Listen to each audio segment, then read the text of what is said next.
This episode is sponsored by BetterHelp.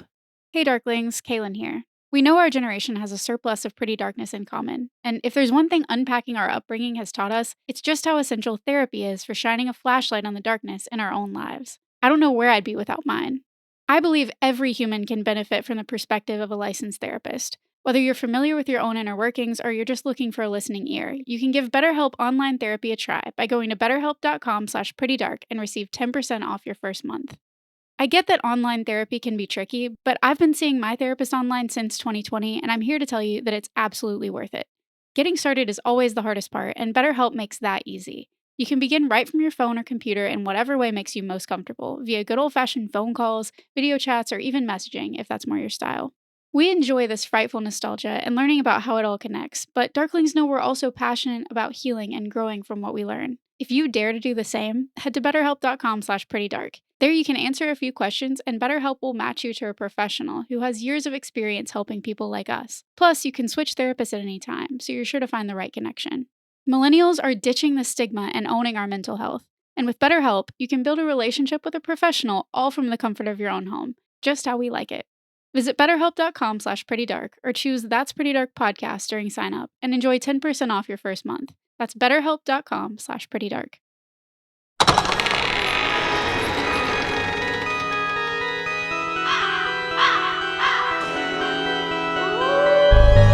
You're listening to That's Pretty Dark, The podcast where we talk about all the entertainment that scared us as children and still haunts us as adults. So grab your flashlight and join us as we take a frightfully nostalgic look over our shoulders and under our beds and in our closets. And together we'll realize, whoa, that's pretty dark.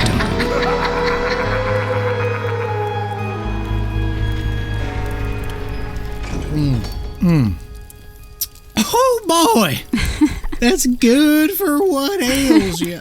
I just saw a whole Jekyll and Hyde scene taking place across from me. There was the head back glug glug, and Christian is nowhere to be found. Just down here in the swamp, ready. Instead, it's Muskrat Luke. Ready to take on the bad guys. Yo, I want to be silly, and I just can't even find it within myself, because I have been in such a state of trying to write down every thought that I've ever had about a movie that means so much to me. It always stresses me out. For some reason, this time, it just feels huge. It feels so big. It's a little bit bigger than you're used to. Yeah, is what you're saying. Just a little bigger than I'm used to. Feels big to me. Get on down to Devil Bayou. I want to get down to the bayou. Get your step on That's down all I there. ever want. Get you some of that gator soup. Alligator. I was so mad at myself for saying crocodile. No. I think we have crocodiles. These guys are crocodiles. But they are for real? They are. Brutus and Nero are crocs. Because it's Disney, so they had to put crocodiles in the bayou, whereas in reality they would most likely be alligators. Yeah. Although there are places that have where both. there are. I know that crocodiles are now in Florida. So in Florida, the hellscape that it is now has both alligators and crocodiles. Right. It's just what they needed. Because crocodiles are invasive in that area, but they've swum over. Everything that I read referenced them as crocodiles, although I think in the film they occasionally say gator or something like that. They kind of use it interchangeably. People don't know the difference. I'm not here to police it, frankly. There's too much else I have to police. I couldn't tell you the difference. I just know that regionally, we got them gators. We do. Alligator. Here on That's Pretty Dark, where my name is Galen. My name is Alligator Christian. And we're swimming down here right by you today. Get me some of that gator tail and some frog legs. God, I killed for some. Get that gumbo. A low country boil kind of deal that right now. Spice and moonshine. Oh, actually, I just drank up all my moonshine. It's all gone. I went to go look for it. Yeah, you needed it today. I already, But clearly the whiskey transformed you into who you needed to be. Well, this is my Alabama whiskey, so it's got me really in the right mood. The southern state of mind. What is it? Something, the heart of mine, state of... Georgia. On my mind. I don't know. Devil came down to Georgia and he got beat the up because he's a bitch. Oh my God. You guys are already sick of us and we have so much to get into today. We haven't even gotten started. Are you ready? Let's just... I think we need to jump in. Let's jump into those swampy waters. Piggybacking from our conversation early in part 1, and it comes up pretty often on our podcast, I feel like when it came to entertaining us as kids, parents, and conservative parents especially, tended to be incredibly trusting of two things. Older media, say pre-1980, whether or not they had already experienced it for themselves in their own childhood, like my childhood Brady Bunch binges, and animated films. I was going to say Disney, but they go hand in hand. The Rescuers, like Pinocchio, sits happily in the intersection of these Venn diagrams and was therefore poised and ready to unassumingly eviscerate even the most sheltered 90s kid heartstrings. God, it's so sad. We discussed last time that it was the first Disney animated film to get a sequel with The Rescuers Down Under in 1990. So I submit for your consideration that this franchise, if you want to call it a franchise, is a milestone in that it was one of Disney's first overt attempts to appeal to its own nostalgia, which it would and does continue to do with an early 2000s boom of sequels for films like Cinderella and Bambi, extending all the way to today. Disney is like referencing itself, essentially, all these years later. And this was the first time to do it. And today we kind of take that for granted because that's just what Disney does. Yeah. But at the time, it was somewhat novel.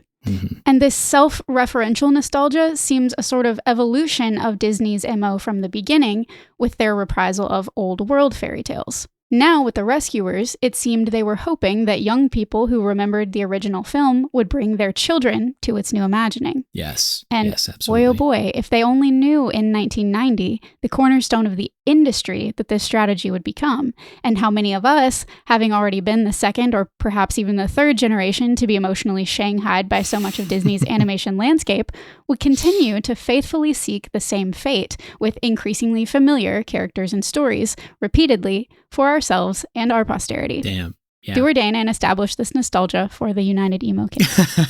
I can't wait to share all these movies with my kid. Like, I'm so looking forward to those moments, The emotion is so important. And when it gets in there at such a young age, it makes you want to pay that forward. I just want to see the trauma sparkling in his eyes. I'm going to watch it. It's funny because we have that actual perspective on it, whereas I don't think our parents were quite there yet. Well, they weren't like watching it with us necessarily. So they were kind of like, yeah, it's a Disney movie. It's fine. And then we couldn't ask those hard questions about like, what did that mean? What was that? Whereas we will be right there next to them, willing and able to discuss, why the orphan girl doesn't have any parents and why she's so sad and how horrible. Yeah, these I think there were are. some parents that were there to do that in the 90s, but by and large, obviously, that was the missing ingredient to that trauma, was that we didn't necessarily have a sounding board to bounce it back off of when we saw something that, upset us or scared us or hurt our feelings. We just internalized it. So we've established that Disney had a pretty good idea here. But why then was The Rescuers chosen as the first film to reprise? A lot of this has to do with the timing of its release, and therefore proximity to the recent enough audience memory, at a time when box office numbers still trumped the fledgling home video market. We could also credit its critical success, which we'll discuss later, but again, as with everything Disney, and everything animated for that matter, I think that it's the emotional appeal or brutality that puts it on the map. And that is exactly why we are gathered here today. Oh, just like Cars 2, Cars 3, unparalleled sequence. Emotion. Potential there. Toy Story 5. Toy Story 27. Can't wait for that to come out when my grandchildren are going to the theaters. To the theaters in space. And genuinely, this is the line for me between space cinema, a valuable, emotional, nostalgic cycle, and a cash grab. Yeah. It has to be backed by that emotion, or to me, it just doesn't hold up. Call it what it is. Yeah, it's part of the reason I can't bring myself to see Mufasa yet. No, because I haven't the seen emo any of those. Is a big part of it, and they're just not quite up to snuff. They're no Aslan, those lions. Oh no, absolutely those live not. action lions. I saw some of the live action stuff when it started coming out, but after a while, I recognized it just for what it is: cash grab and a way to continue the copyright. Licensing of, what they made forever and ever ago. So it just loses its magic and charm. As Darklings will know that I'm prone to do, I've attempted to divide up our journey through the darkness into 3 parts. And I've titled our first section, Overtures, Orphans, and Bottled Hope. Nice. Our film opens with cracks of thunder and the static, gorgeously colored image of a dilapidated steamboat, where a silhouetted little girl, sneaking past menacing shadows and sinister crocodiles, clearly very afraid of something, pads softly out onto the deck and drops a bottle into the depths of the bayou below. It's ominous from the very first frames, and We loved it. You know how I feel about Spanish moss also, and this may well have been its origin story. Ooh, buddy. Also, the colors in this opening sequence I know. shaped the way that my brain sees color. That could be overstating it, but oh my god, they are so beautiful. It's so beautiful. I cannot explain the emotions that hit me as I'm looking at these colors, this beautiful painted, the backgrounds, the sequence of the opening credits, and as soon as Shelby Flint crooned those first notes of "Who will rescue me?" fell apart. I completely fell apart. I also loved that you could just see that it was a painting on canvas. Like, you can just tell there are brush strokes and the texture of the paper beneath it. Like, it is a painting. It's a painting. This is beautiful. And they're not trying to hide the is. fact that it's a painting. Right. Yeah. Yeah, I mean, I can admit that it's beautiful, but this fits into my very long opening credit sequence that I could just do without. Yeah, too long for you. But that's how old movies used to be. That is what the audience expected at the time. Yes, that was the standard. Every movie does that. That was the standard at the time before all of our attention spans went to hell. And that's what they did. And baby Kaylin, specifically the whole movie, of course, but like these specific sights and sounds made such an impression on baby Kaylin. We have this coupled with the stars shining over the bayou later, reflected over the water. Like, you cannot tell me that this isn't my entire aesthetic just on film. It's true. From the very get-go. It's true. I can vouch. Something else deeply tied to my aesthetic for some reason was the concept of a message in a bottle. I loved so much the idea of this little bottle against the world, the unlikeliest of Hail Marys somehow finding a way, all because Penny dared to try. It's such a big trope. It was in so many things. It was in so many things, and there is something so goddamn romantic about it. I know. It is untethered by geography. It is untethered by time. And I know it's not our usual style to break from the movie this early, but we have to take a little message in a bottle field trip. We're doing it this early? We're doing it this early because they captivated Poe and they captivated Dickens and they captivate us. So and Tom and Jerry. I'm pretty sure that happens so much in Looney Tunes. That's true. Looney Tunes. Hanna-Barbera. Looney Tunes as a whole. It's just so impossible. There's no way it would ever work, right? Right? To frame up our concept, Wikipedia shares, messages in bottles have been used to send distress messages in crowdsourced scientific studies of ocean currents, as memorial tributes to send deceased loved ones' ashes on a final journey, to convey expedition reports, and to carry letters or reports from those believing themselves to be doomed, like Penny. Invitations to prospective pen pals and letters to actual or imagined love interests have also been sent as messages in bottles. The term has been applied to plaques on craft launched into outer space, to interstellar radio messages, and even stationary time capsules. That's wild. Humanity as a whole loves a message in a bottle, okay? We're a real hopeful bunch, aren't we? I was also curious about recovery rates. And though there's no way to know how many citizen-deployed bottles have been recovered, when it comes to current studies, we're aware that a low percentage of bottles are recovered. So they're released in large numbers, sometimes in the thousands. Reported recovery rates for large-scale scientific studies range from 10 to 11% in the Atlantic Ocean from studies done in the 60s and 70s to 3.4% in a Pacific Ocean study. Okay, wait. So I don't even know which question to ask first. I have so many in my head. I hope I can answer all of your message in a bottle questions. This isn't like I threw this in the water and I know this current's going to take this bottle to a specific place. This is studies to see where the currents take the bottles. Okay, where the bottles end up. Where the bottles end up. Gotcha. And only like 10 to 11% of bottles in those studies were recovered. So what you're telling me is homing pigeons are more reliable than messages in bottles. Yes, actually, I think they are. If you have the choice. If you had the choice of homing pigeon always or go with the homing message pigeon. in a bottle, I think a pigeon would be a better bet. I do. That is all I needed to know. Thank you very much. You're welcome. A message in a bottle is truly a miracle if it reaches the intended destination, or any destination, frankly, whether it's intended or not. All right, well, I have my entire next year planned. And that's going to make these next stories even more incredible for you to hear. Because like the ghost stories we sometimes share, and because I'm a sap, I put together a few real-life message in a bottle stories of romance and rescue, just to get us in the proper mood. In 1956, a Swedish sailor sent a bottled message, quoting, "to someone beautiful and far away." Okay. This message reached a 17-year-old Sicilian girl named Paulina, sparking a correspondence that culminated in their marriage in 1958.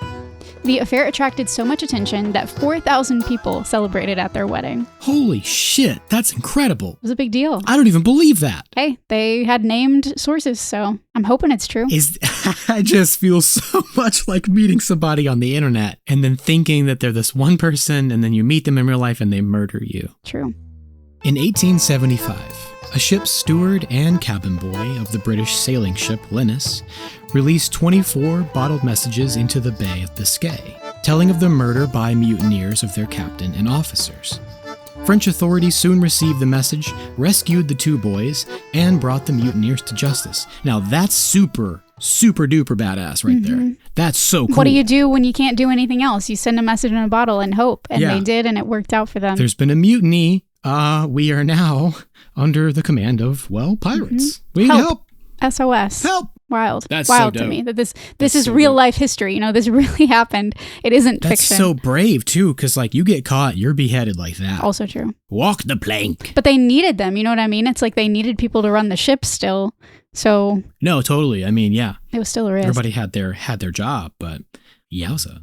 In 1876, on the remote Scottish island of St. Kilda, freelance journalist John Sands and marooned Austrian sailors deployed 2 messages requesting the Austrian consul rescue them with provisions. The messages, each enclosed in a cocoa tin attached to a sheep's bladder for flotation, in an arrangement later called a St. Kilda mailboat, were discovered within 9 days. Since that time, sending St. Kilda mail has become a recreational ritual for island visitors. Wow. So they did it one time. They were rescued. It worked out within 9 days. That's awesome. And now people send messages that way for fun. That's really cool. That reminds me. I'm not going to ask how they source the sheep bladders and who has to inflate them. I read or learned at some point that like the original version of balloons were like pig bladders. That has ties to Mardi Gras. I was actually going to say I learned that because of some Mardi Gras history. It's a real bloody up affair. It is. In what was described as perhaps the most famous message in a bottle love story, in March 1999, a green ginger beer bottle was dredged up by a fisherman off the Essex coast. The bottle containing an 84-year-old letter tossed into the English Channel on September 9th, 1914, by British soldier Private Thomas Hughes, days before he was killed in fighting in France. Hughes's letter, written for delivery to his wife who had died in 1979, was delivered instead to his then 86-year-old daughter in New Zealand by the fisherman himself, who, with his own wife, was flown to New Zealand at the expense of New Zealand Post. That's bonkers. Can you imagine a letter from 1914? No, I can't imagine. That your That's dad insane. wrote to your mom, and you get it when you yourself are 86 years old. I just want to know what it said. Me too. Can't wait to peel you open and just stick it inside you. Oh, when I get God. back from France. Say, give our love to our daughter. And the elderly daughter is like, She's like, oh my God, is that how I dear. was conceived? Good heavens. Doing it in France ain't like we did it back in Essex. Good heavens. That's crazy, though. That's insane. It's wild. And then the New Zealand Post cared so much about this letter getting to its destination. And They that's the paid other thing. for the delivery. Yes. Yeah. The other thing is like everybody kind of just wants it to get where it's going so bad. It unifies and unites humanity to just take it where it needs to be, to get it the extra leg, you know? Always. Yeah. Because people are like, they just want this to have a good ending. See, like that's... Because we inherently know how unlikely it is that the message in Yeah. a bottle is ever going to work in the first place. Then when it does, or even almost does, no matter how much time has passed, we're so willing to believe in it and help This it is along. humanity at its best. Agreed. In like stories like this, for sure. In late 2019, a bottled message launched on August 1st, 1994 by a then 12-year-old Ryan Mead was found near the mouth of the Taramaku River in New Zealand. This find occurred mere months after Mead died at age 37 in a freak accident inhaling fumes while laying carpet. What in the world?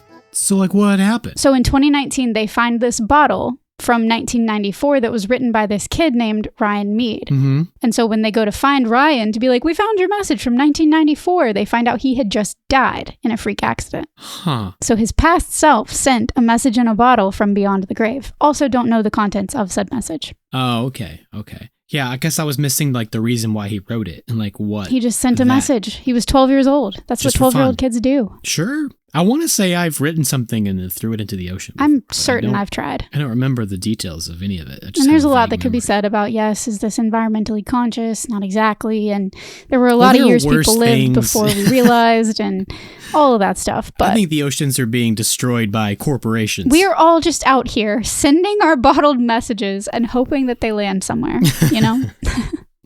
I know I am. Yeah. Honestly, it epitomizes one of our fabled and favorite whale songs, just those sounds echoing into the distant nothingness, hoping that they reverberate and something connects, hoping that they hit somewhere, you know? Whale sounds. Yes. Whale sounds. Whale sounds in the bayou. We do love whale sounds. And Penny's bottle is a signal sent with little more than hope holding it together, her plea to be seen, known, and saved reverberating through the trees, begging not to be washed out into nothing. That is hope for the hopeless right there. I mean, and something that I picked up this time is that she was sending multiple. It wasn't just one bottle. She sent several, hoping. Yeah, because when Madame Medusa says, bottles? What bottles? Exactly. You caught her sending bottles? Gotta get there. Messages in a bottle? Gotta get there. She tried. She tried her damnedest. And beyond just the bottle in its glowing green hue, these opening title pastel paintings we were talking about earlier, the sunsets, the sunrises, the lightning strikes, the ocean tides, following this bottle's journey, are cited by fans other than just baby Kaylin as one of the most memorable elements of the movie. Apparently not Christian, though. Well, but I did have to get us a glimpse into their conception. I'd never seen it as a kid, so it's not nostalgic for me. Near the end of the film's production, our director, you remember Wolfgang Reitherman, called in artist Mel Shaw to do these pastel paintings. And like Milt Kahl, I find his style to be so specific and so beautiful. Shaw, who was a self-proclaimed cowboy, began his career in entertainment as a silent film title card creator, like you were talking about, that history kind of repeating, and then worked on early Looney Tunes and Merry Melodies, as well as MGM's Happy Harmony series. I have to say, if you call yourself a cowboy, you're not. And also, why is there not a whole genre of paintings about messages in bottles? Like, why isn't there just like this motif throughout the art world of like planting I think being a cowboy is also about the spirit of the thing sometimes. He left home specifically trying to be a cowboy, then came back to do this kind of entertainment work. Yeah. So he did cow some boys some cows. Ooh. And that's the truth. It's like, you know, like you want to be a gangster, but like you're not. Well, that's a little different. From there, he was personally recruited by Walt Disney to work on Dumbo, Fantasia, Bambi, and the Wind in the Willows segment in The Adventures of Ichabod and Mr. Toad. Wow. Mel Shaw's animation career stalled when he went to serve as a combat photographer during World War II, and he was sent home when his cartoons and caricatures capturing daily life drew too much attention from local officials. Shaw returned to Disney's animation department in 1974 to do The Rescuers, and he went on to do The Fox and the Hound, The Black Cauldron, and The Great Mouse Detective. Damn. And then he became a key part of visual development for Beauty and the Beast and The Lion King. People are always getting in trouble for like just drawing cartoons and stuff. And then they go it's one of the most dangerous things you can do politically. And then they like change the world with their art by working for Disney or like the New Yorker comic strips or like something crazy. Like some people just have it in them and it can't be contained. Who would think that cartoonists and journalists get the most shit from people in authority, positions of authority? It's because their work, it appeals to all demographics of society. They can reach everyone. That's the equivalent of like Kid doodles in his notebook in class, like a caricature of the teacher, and the teacher gets so pissed they send him like to the principal's office. Yeah, you know? that's exactly what happened. You get detention for drawing me in a a comic way because I don't know how to laugh at myself because I have a stick up my ass. Or you could just kind of go, "That's a really great drawing." Yeah. That looks just like me. That's incredible. Of course, he's overseas in a very fraught political climate of World War II. So I think people need to stop taking themselves so seriously and they need to get over this war shit. It wasn't exactly the same as a classroom. The classrooms I grew up in were war zones, man. It was said that Mel was on a short list of artists who would jump into a new film idea when it was still a blank slate. And with his stunning work, he would show all of the visual possibilities. So he was the guy that made the visual parts of those movies come to life for the other animators. Yes. Yeah, right. You know, that's storyboarding. That's a whole thing. There's a whole science and art to that. But you can tell when something clicks for him, he sees it. He sees it and he knows it and he wants you to know it too. And that's just the mark of an artist if I've ever seen it. Do you think it was common to keep a lot of the same, you know, artists, thinkers, writers through the Dark Ages into the Renaissance like that? Because I would have thought that they would have like reimagined the whole idea of what Disney was and hired a bunch of new people. Well, it's kind of like we talked about last time in part 1. This movie specifically was bridging a gap. They had all of these older animators that were retiring, and they had to go out and bring in new talent. Right. But the hope was that these original animators would kind of infuse their talent and way of doing things into the new talent the studio was bringing in. Okay. Succession planning, you know? It was a transition period, but it was for the sake of these same artists and thinkers and writers. Right. Being the future of Disney. And keep in mind also, we talked about this in part 1, but I didn't really hit on it super hard. The Rescuers was in development both before and after Walt Disney died. Okay. Like, before and after Walt is also a huge mile marker, timeline marker in the history of Disney animation studios. It almost created the Dark Ages because Walt Disney died. Right. And it's like they were having to kind of pick up the pieces and figure out where to go from there. And if you remember, Walt was not a big fan of the original concepts pitched about the Rescuers. So I think he would have eventually been happy that they landed on the books again, that he had originally optioned and said, these ones, do this. Maybe that's why they did it. It's like an homage to Maybe Walt. so. Maybe that had something to do with it. And they were kind of like, well, that's what he wanted to begin with. Falling back to it. He has been haunting us. He has been visiting each of us every single night at 3:13 in the morning. And we got to with put a that stop cough, to this that haunting. iconic Walt Disney cough. He whispers in our ear, you son of a bitch. Let's put his spirit to rest. Returning to our film. Penny's message does miraculously wash ashore in New York, where it's discovered by mice on the shoreline, and it is somehow from there transported to the United Nations headquarters, where a meeting of the Rescue Aid Society is taking place. We know exactly what to do with this message. In a 101 Dalmatians-esque kind of moment, we see mice scurrying from briefcase and bags of their human counterparts, and I was just thinking, come on, how do these folks not notice this legion of mice leaving their baggage and clothing? Yeah, part of me felt like it was like, that was the point of, I take the mouse representative of my country to the Oh, the person knew. I see. But they don't, because the reporter at the end of the movie says, mice? Well, I didn't What do you know mean? you could talk to mice, but now I do. Like, they have, the adult humans have no idea. I don't But think they are blissfully ignorant. Kids who are much closer and lower to the ground can talk to animals. Can notice it's not them. fair. Well, there's more to say about that too. Remind me if I don't get to it. I'll do my damnedest. These mice delegates are scurrying in to reach their posts while janitor Bernard sweeps up outside. I realized that a lot of my childhood favorites also involve diplomacy, which is kind of funny. But the mice are gathered from every corner of the world to represent their countries, including a mouse dressed like Basil of the Great Mouse Detective representing Austria, which I thought was pretty sneaky. Nice. Overall, the delegates are somewhat stereotypically dressed, but nothing bumped me quite as much as the fact that there was a single delegate representing Africa. Africa is a continent. Yeah. Containing more than 50 countries and at least 41 at the time this film was created. Yes. This reductive Western lens has been very heavy on my mind because I just read Everything is Tuberculosis by John Green. Y'all should definitely read it. It's very, very, very important. Africa is not a country. Nope. It's a continent. Continent. So much diversity culturally within Africa. Oh my God. Yes. Oh my God.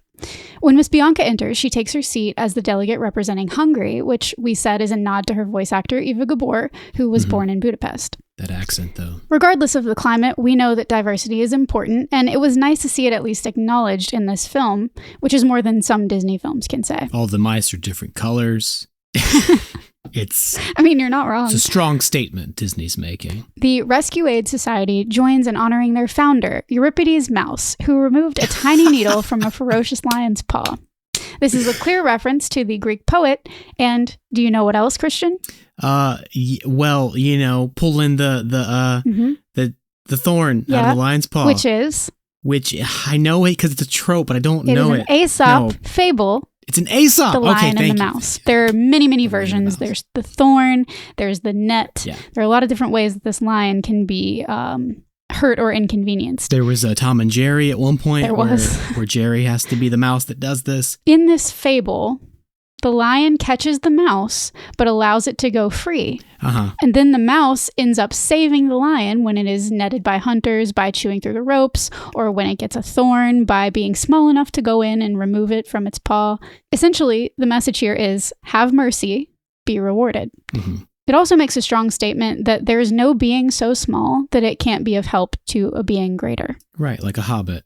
Like a hobbit. But I love that. I saw the painting on the wall in the background, and I was like, I really hope that that's a bigger point that they're making. And then they do the close up and they talk about Euripides, you know? Yes. And they really like, that's their origin. That's their icon. Yes. And I'm not sure if this was lion. taken directly from the book or if this was original to the movie, but either way, I loved it. I thought this was an incredible detail. Me too. And it does encapsulate the spirit of the movie, all things considered. It's one heroic mouse getting close enough to the lion. Mm-hmm. It's a lot of trust between that lion and that mouse. Mm-hmm. Well, it's a lion that has let the mouse free before. Mm-hmm. So the mouse has reason to trust the lion. There's trust that's been built. Right.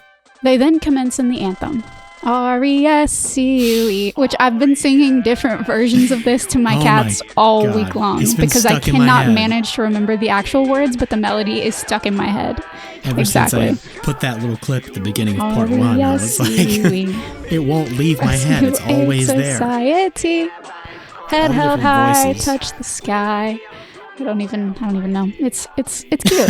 It's cute. It is cute. And they begin their proceedings by inspecting the bottle, which is wheeled in by Mouse Scouts. I don't know why, but I vividly remember from my childhood the scene where Bernard comes in with the comb or the ladder to reach the message inside the bottle. And as he climbs in, he notes that there are 13 steps on the ladder with some trepidation. Sir, there's 13 steps on this ladder. Oh! Superstitious nonsense. Bianca comes forward to help read the note, which is addressed to Morningside Orphanage, with an F, claiming that she's in terrible trouble. The young girl, who we know as Penny, is begging for help. We are so lucky that this message made it from Devil's Bayou all the way to New York, aren't we? Especially since I don't think the currents go up from the Gulf Coast to New York. I did a little Google and said, is it possible? And Google said, while possible, it is extremely unlikely. So super unlikely. Yeah. Possible, though. Bianca is incensed, and the chairman agrees to allow her to take the assignment somewhat reluctantly, since it is without precedent. It's not like the old days when it was a man's world. However, I suppose there has to be a first time. You do have to appreciate anyone in power who's willing to facilitate those first steps in any social or human rights movement. You have to. You have to, and we will discuss this more very soon. Bernard, who's been making eyes at Miss Bianca since her arrival, interjects from inside the bottle that she shouldn't go. It could be dangerous.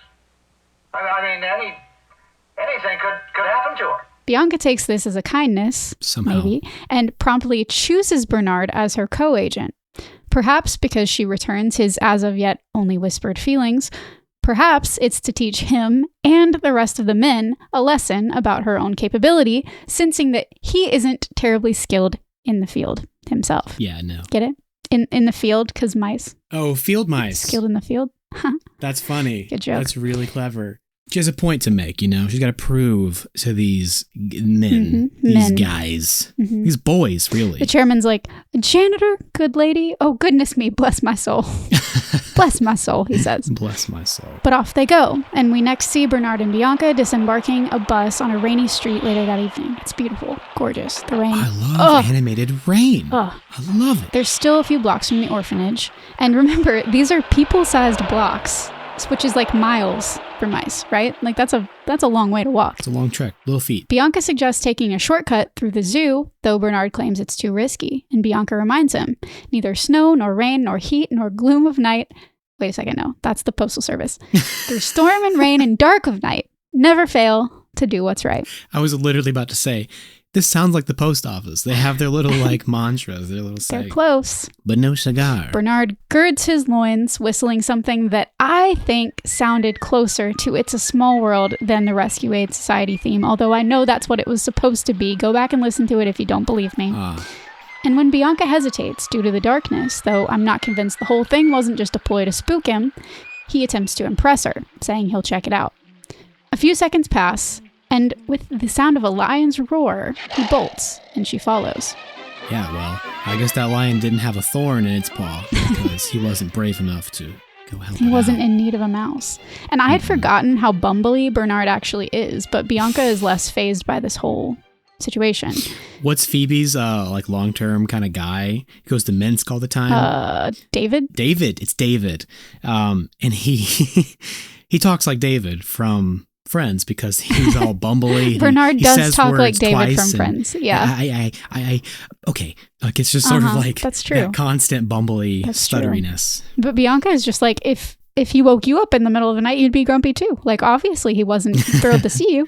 And he's like, I didn't wake him up in the middle of the night. I was just walking through. And still, I feel like if Bianca was so certain, she should have just gone in anyway. That would have been a better ending to the scene. She should have gone in. There's a roar, and then she goes in like, no big deal, and they walk past, and she waves at her friend the lion. Has a little chat. And remember, this is a reference to the whole character and scene and concept with the zoo that didn't end up making it. So, well, this is twice now that they should have written her to be more of a feminist, because they should have given her showing him up with the I'm glad artillery. You said that, and you know, it won't be the first time you Darklings hear that today. So you're right. Another perfect way to fix the Lost Zoo sequence. They resort to taking the long way, arm in arm, umbrellas overhead, and somehow it doesn't take them days to arrive at Morningside. There, they quickly find a box belonging to Penny, with "hold until further notice" scribbled on the side. They climb in and take stock of her treasures. Bianca suggests that perhaps she's still at the orphanage, and Bernard reminds her of the note on the side of the box. She then wonders whether she's been adopted, and Bernard is all, "No, Bianca, because she would have taken these things with her."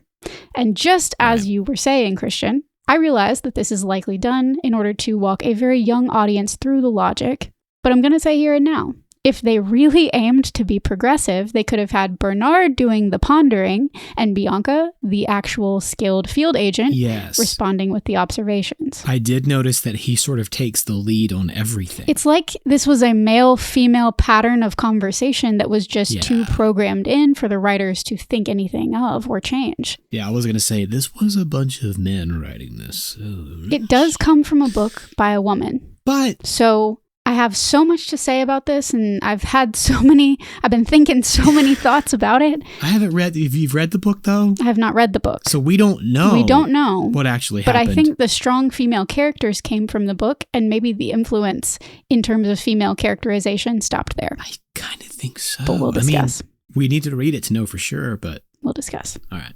As they converse, a bespectacled cat curled up next to the box, who I immediately and very fondly remembered as Rufus, takes notice. This old codger. Now, looky here, you two.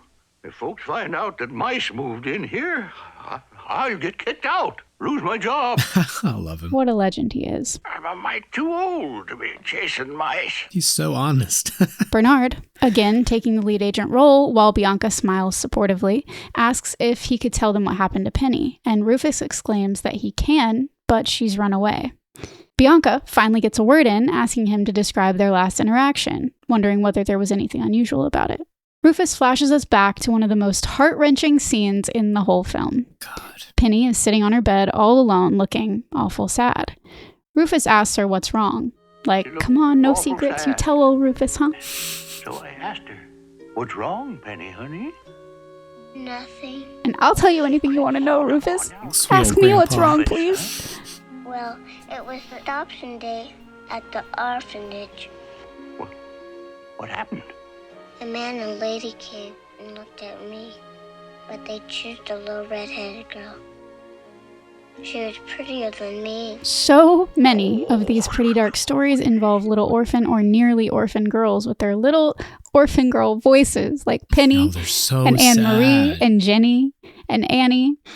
And I'm not crying, you're crying. It struck me here, the emphasis on a girl's appearance and how even at her tiny age of 6, she considers it a deciding factor in her adoptability. She was pretty. It's so I thought about heavy. that too. So heavy. There's so much darkness I was like, in that. that's so not why parents would pick a little kid, but that also probably is why parents chose certain children because they're more God, attractive I than other can't kids. even begin to explain. I don't think What's that the would be word for said that? today, but they said it very loudly then. And it was just She was accepted. prettier than And me. we are going to discuss all of the darkness inherent in that very soon. I keep teasing you guys. I know you don't like the teasing. Stick with me here. Got a lot of words on these here papers for your enjoyment. Rufus tells her that a mama and a papa are going to come to the orphanage someday looking for a pretty little girl just like her. I'd bet my whiskers on it, but you've got to believe it. Keep the faith, sweetheart. You see that He asks bluebird? her if she sees Yes, the I bluebird do. outside, and he reminds her. Faith is a bluebird you see from afar. It's for real and as sure as the first evening star. You can't touch it or buy it or wrap it up tight, but it's there just the same, making things turn out right. Can't touch She it echoes the or last buy it line or and wrap pulls it him up in for a tight. kitty cuddle. They're just the same, And it makes me making things turn out hurt. If anyone out there ever wonders why I am the way that I am, despite all attempts by life to forcefully beat it out of me, simply reference The Rescuers, timestamp 1729. That's why. That is why, Kaylin. So if you want to give Kaylin a gift, you can crochet God. the little bluebird. It just got in there when I was very, very young and shaped my worldview. That is how I feel. Yeah. In a little poem. It's a sweet moment. And when I looked up this poem to determine its origin, it appears by all reliable accounts to be original to The Rescuers. However, Google searching will return you a bunch of like Pinterest and like quote fancy images with this line misattributed to Rufus Wainwright. What? Rufus Wainwright is a Canadian singer-songwriter who was only 4 years old when The Rescuers came out and whose career did not even begin until the 1990s. That sounds like a typical AI mistake. It does, doesn't it? And I hope, honestly, that it was AI, because if people are making this mistake, we got bigger problems. That is an egregious To mistake. confuse things further, he covers a song called Kentucky Bluebird, which will also appear in near about every combination of related Google search terms that you can come up AI with. did it again. But these are not the lyrics to that song. The song does reference stars, stating, "Blown down the highway by two different winds, Lord only knows when I'll see you again. You're about as close as the stars up above. You're my long distance love." Close, but not I'll quite. send you a message in a bottle. So the Rufus that the internet needs to be attributing these quotes to is actually an animated cat. It's just an animated cat in a Disney movie. Which just goes to show that you should not believe everything you read on Google Images. Not the ones I'm looking up, that's for sure. Penny shares some ginger snaps that she swiped for him, even though they're not supposed to do that. And he's like, "Grand notion." And he assures her, "You can trust me, I won't tattletale on you."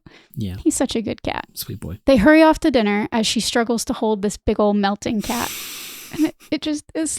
That is just the way children hold cats. It is. I'm now witness to it. It sure is. And I feel like it's always hurting them, but that's just how kids have carried cats since the dawn of time. And here it is depicted in the 70s. Since cats were domesticated and humans could, walk upright. Hold them. Back to the present, where Rufus admits that though he seemed to cheer her up in that moment, next thing he heard, she was gone. The police gave up their search weeks ago. And why am I not surprised? She's slipping right through the cracks of a system that was already broken way back when. Oh, weird lady tried to give Penny a ride, but she wouldn't have anything to do with trashy people like them. Trashy people? Who? Stranger danger. This broke me up for real. Like, I was first thinking, wow, stranger danger, this kid was kidnapped, straight up taken off the sidewalk. But the other side of it is if she wasn't taken by force, she was so emotionally distraught over never finding the right parents that she just kind of gave up went along and went willingly with these strangers because she said, at least they seem to want me. Yeah, exactly. Guess what that is? Pretty dark. That's pretty dark. You said it. And in one more moment when Bianca could have taken the lead, instead Bernard announces that they must go there and investigate, as if he's coming up with it all on his own. This perfectly transitions us to our second pretty dark section, entitled Formidable Feminists or Misogynistic Mayhem.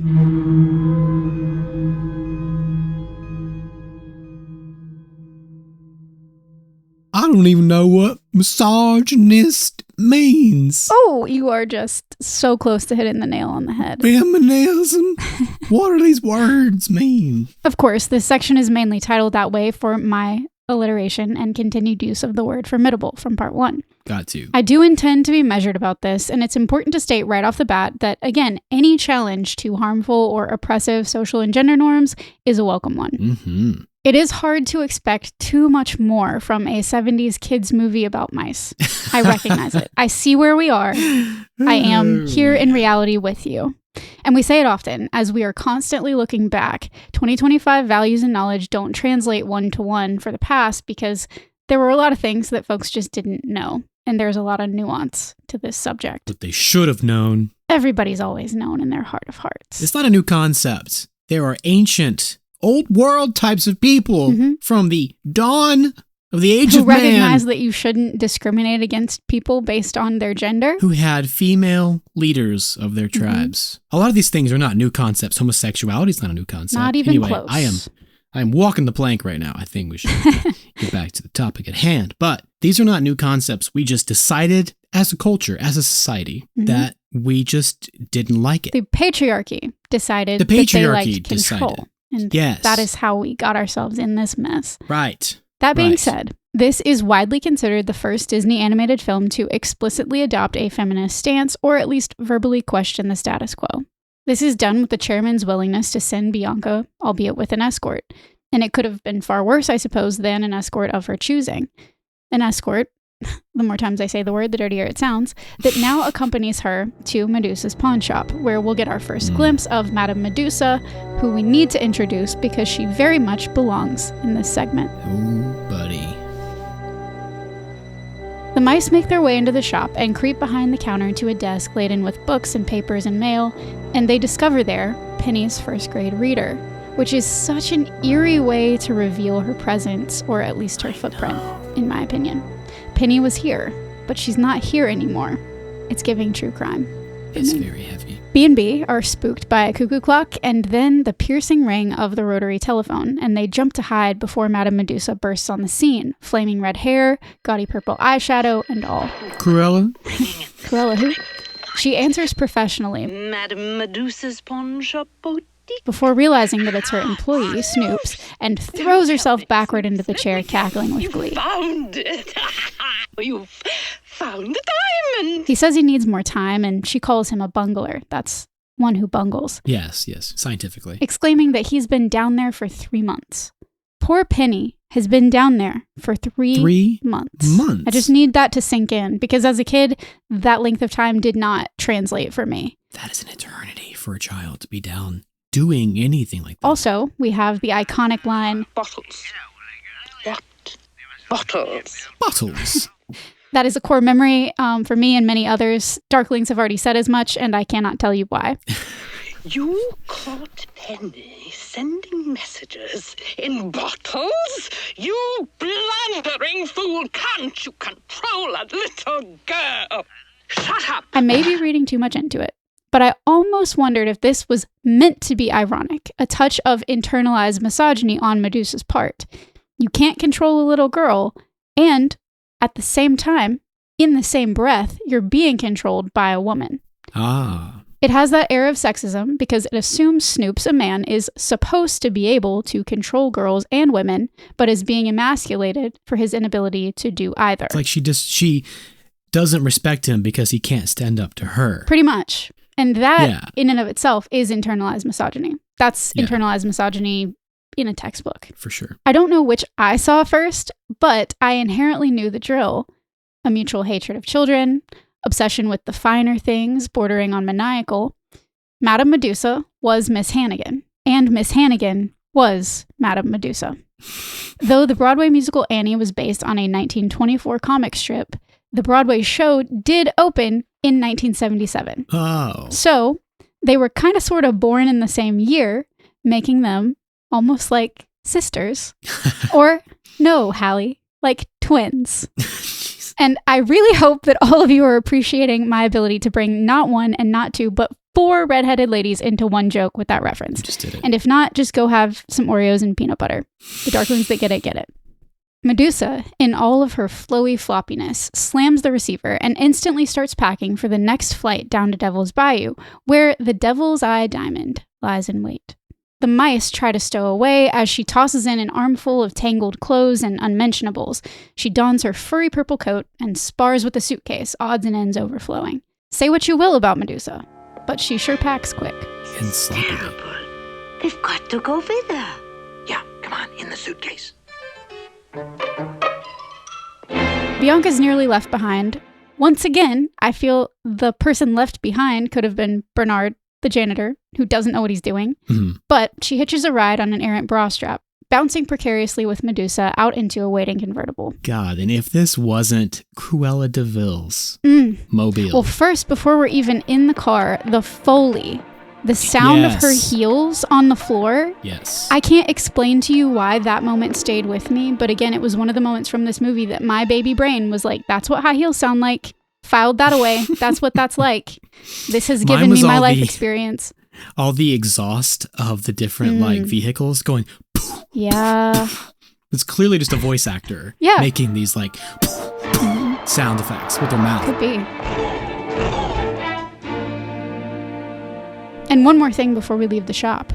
A calendar on the wall marks Thursday the 12th, implying that it is about to be Friday the 13th. Friday the 13th. Which puts Bernard's fear of the ladder back into perspective. The latter with the DD, not the TT. As you said, Medusa then proceeds to one-up her predecessor, Cruella de Vil, in one of the most unhinged driving sequences I have ever seen, popping wheelies, off-roading in construction zones, and slinging her belongings, and with them, Bernard and Bianca, every which way before catapulting them out of the vehicle entirely. Out of my way, you road hog! Why even pack if you don't care what happens to your belongings? I asked the same question. Baby Kaylin was like, aren't you going to go back for that? Like, don't you need Like, those? You Even packed them waiting for a on reason. your plane in your like waiting lobby outside the portal and you You're like, leave your luggage just to go to the bathroom, like that makes me nervous. Mhm. And there are cameras everywhere. Like I keep my luggage glued to my side until I get where I'm going. Me too. I don't even check my luggage because I can't stand the thought of not having what I need when I get there. The note that I had about it is, for somebody so materialistic and so focused on money, she sure didn't care about her stuff. Not at all. Yeah, slinging gems everywhere, jewels just flying across. Kind of Which she inconsistent. slaps, I mean, it just doesn't track for her character, but I mean, well, in a way it does because she's so freaking narcissistic. She's stuck on the devil's eye, and nothing else matters but the devil's eye. She's got her eye on the prize. Ooh, on the devil's eye. They're in love. They're gonna kiss. She wishes. I wish she'd kiss that skull. Somebody actually uploaded a back-to-back comparison of these two ladies and their erratic driving habits. Mm-hmm. In 101 Dalmatians, though, the driver of the dog's truck that's like driving alongside Cruella does verbally comment on the inadequacy of women drivers. Oh, wow. 16 years later, after Cruella's driving trip, Disney reinforces the stereotype. And I think this is just as good a time as any to talk through some of the other stereotypes surrounding the Madame Medusa character. I love it. Let's do it. While, of course, certain traits of Medusa's can be tied to the villain trope regardless of gender expression, like her outbursts of anger, her lust for money or jewels or power, there is still a weird air of emphasis on Medusa's age and appearance that male villains don't seem to experience, or at least not often. Mm-hmm. She's portrayed or mocked as sort of phony. She's faking the desirable qualities of femininity with an excess of makeup, seemingly past her prime in a way that Miss Bianca, for example, is not. Quite the parallel. In fact, DisnerdMovieChallenge.com points out the emphasis on appearance here, both internalized and otherwise, across female characters in this film, stating, think about it for a second. The worst thing that Medusa can think to call Penny isn't disobedient or sassy or opinionated or disagreeable. It's homely. Right. Combine this with the way that the male mice ogle Miss Bianca and the villain Medusa's failed attempts at beautifying herself, and you've unfortunately got a film that continues to reinforce the sexist idea that a woman's or a girl's value can and should be measured by her physical appearance, not what she can achieve. Or even what she's like. You're too pretty to go on this dangerous adventure. The trouble comes when so much media repeats this message, making girls incorrectly believe, like Penny, that they don't have any value because they don't meet a certain standard of unattainable beauty. This was a much bigger, almost plot point than I even remembered, but I think you were right in that they wanted Medusa to appear ugly. They wanted her to seem as ugly on the outside as she was on the inside. Right. And they wanted her value to reflect that. She was dressed in something that was unflattering for her figure. Yes. She was made to have crazy eyes, and just like her proportions were, well, disproportionate. Like everything that you could think of as the opposite of beauty standards, like she was the opposite of what's considered beautiful. And it would be one thing if they were doing that to turn that narrative on its head, but they were doing it to reinforce those standards as correct. Well, yeah, also, but yeah, to like also like substantiate her as a villain, right. To make her this ugly, vile thing, which is, you know, that's also an issue we've discussed on the show before, because bad people are not always ugly. A lot of bad people are very attractive. I would say and they use probably that to their more. Most of them, because they were raised a certain way and they're treated a certain way throughout their adolescence and then into their early adulthood. And it shapes their personality to make them believe they can get away with whatever they want. And this is a gripe. This is an argument I've made for a long time. There are a lot of people who act so shitty because of how attractive they are.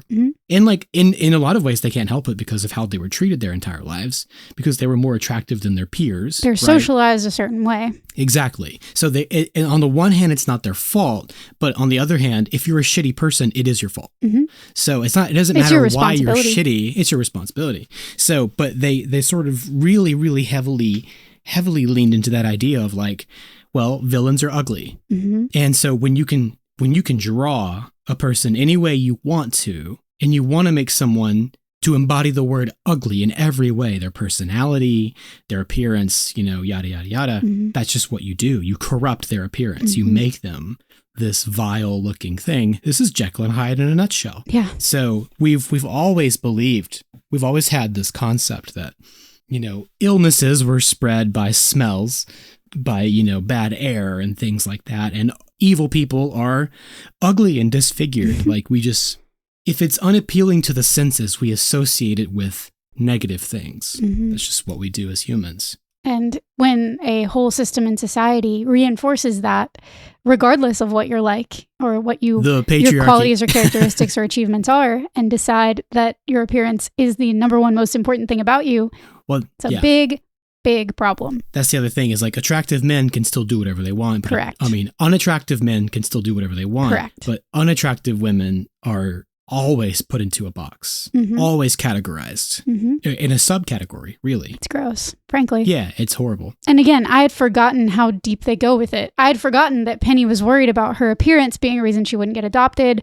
Honestly, I'm thankful that I didn't internalize this. It was really sad for me looking back. Not to say that I didn't internalize this. I definitely internalized those unattainable beauty standards 100%. But I wouldn't say that The Rescuers was necessarily a source of it for me, consciously. Right. But it is among all of the subconscious messaging that has been just drilled into me and to all girls my age and many, many generations that came before.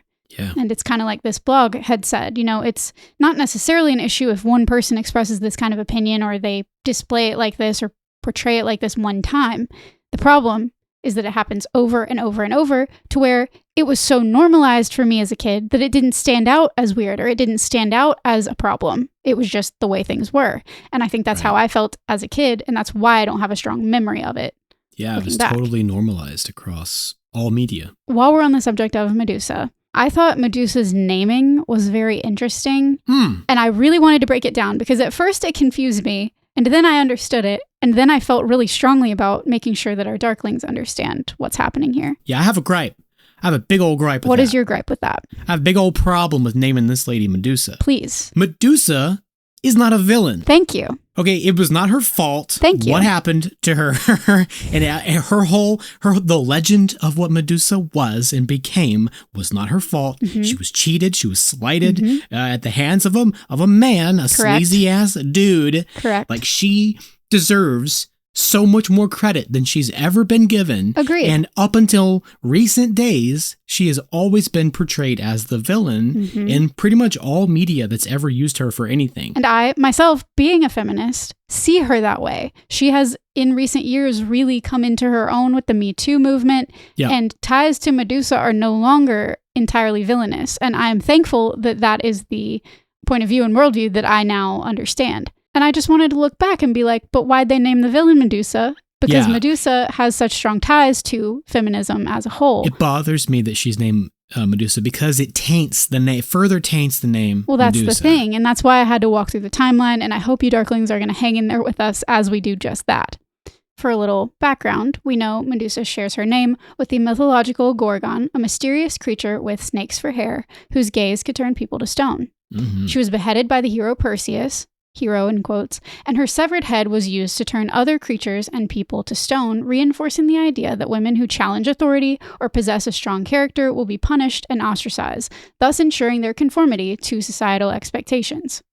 The story of Medusa served for eons as a warning for women to avoid deviating from patriarchal roles and to remain subservient lest they face the same fate as the, again quoting, monster Medusa. Mm-hmm. In the patriarchal view of the myth, Medusa is indeed a formidable, fearsome monster, and so using her name and maybe even the notion of her wild hair for a big baddie villain in the 60s or 70s makes sense. But in that view, at that time, she was not somebody that you would want to emulate, further reinforcing that patriarchal point of view. Right. What's so weird to me is that this film was created just before, or right as, feminist artists and writers of the time had begun to rethink and reclaim the story, not as a cautionary tale against female agency, but a reminder of the power inherent in it. Mm-hmm. In a paper from the International Journal for Multidisciplinary Research, focusing on the shift of Medusa's representation in popular culture, Alma Ali writes about Helene Cixous, a prominent French feminist writer and philosopher who published her groundbreaking essay, The Laugh of the Medusa, in 1975. By presenting Medusa as a beautiful and laughing woman, Cixous aimed at disarming one of the patriarchy's most powerful weapons, demonizing female power, authority, and sexuality. In her essay, Cixous subverts the conventional narrative, suggesting that Medusa's supposed monstrosity is indeed a projection of male fears rather than an inherent quality. She is something to be feared, but that does not make her a monster. Cixous reimagines Medusa's laughter as a symbol of feminine power, freedom, and creativity. Laughter, in this context, is an act of defiance against the structures that seek to silence and control women. By encouraging women to embrace their own voices and experiences, Cixous uses Medusa's image to inspire a reclamation of female identity and autonomy. And I have witnessed just in the last decade a massive identification as well with feminine rage connecting Medusa with the Me Too movement. This was just getting started in the 70s, and it is now prevalent, and I'm grateful for that. And today, I just don't think naming a villain after Medusa would have the same ring as it did in the 70s. I think she's a hero in a lot of ways. Absolutely true. She's a role model for a lot of reasons. And I'm thankful that feminist authors and writers were able to reclaim it. Change that narrative. Yeah. So effectively, you know what I mean? To the point where now I was like, yeah, this doesn't quite make sense. Why is this? And needed to walk it back. I still think this is news for a lot of people. I don't think this is like common knowledge. I think it needs to be. I think that's the effort. But I still think a lot of people still equate her with monstrosity. I hope that changes. Evilness. I hope that we're part of changing that because it's very important to me. I hope so. To be clear, though, I am not here to purport Madame Medusa apologetics because she's obviously a villain doing villain things. But we don't have to like or approve of her behavior to look critically at the way gender intersects with and influences stereotypes among our heroes and our villains, do we? Do not. A lot of people online do point out the strength of the female characters in that she is a female villain with male henchmen doing her bidding. This isn't the first time we've seen this. Obviously, we've got Cruella with Jasper and Horace. Yep. Even the evil queen in Snow White has sort of a male henchman. Right. But it is perhaps the first time that so many female characters have been empowered in one film. Mm-hmm. To give a little feminist rundown, we've got Ellie Mae. We've yet to meet her in our narrative, but Lord, she comin', takes charge both in her home and in her community in mildly stereotypical but effective ways.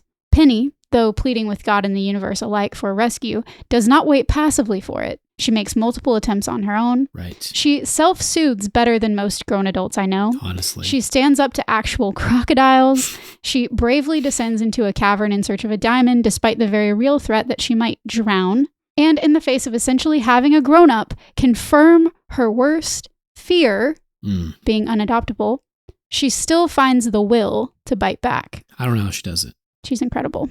Not least of all, we have Bianca, who was brave enough to help this poor male janitor find his inner strength and his own self-confidence as she lets him... To the point that he's taken the lead. So she lets him figure out the mystery himself Just and put the puzzle pieces together while she just sits back and makes sure he's not f***ing it up so they can save this poor little girl. Sure, you could put it that way. Just letting him discover the investigator within. Yikes. And she's just there to make sure, because she's so self-confident. She just... I mean, she is that. Lets him... She is that, and I think the writers did her a huge disservice in letting Bernard take so much of the lead and so much of the credit. But as I read on Feminist Disney Tumblr blog, Bianca does not struggle with trying to prove she's equal to men, even in a world that for all appearances seems quite surprised she would even try. She assumes without doubt that she is equal and acts upon it. And she moves through the world expecting it to treat her right. She's not afraid, and she doesn't wait for the assignment to be given to her.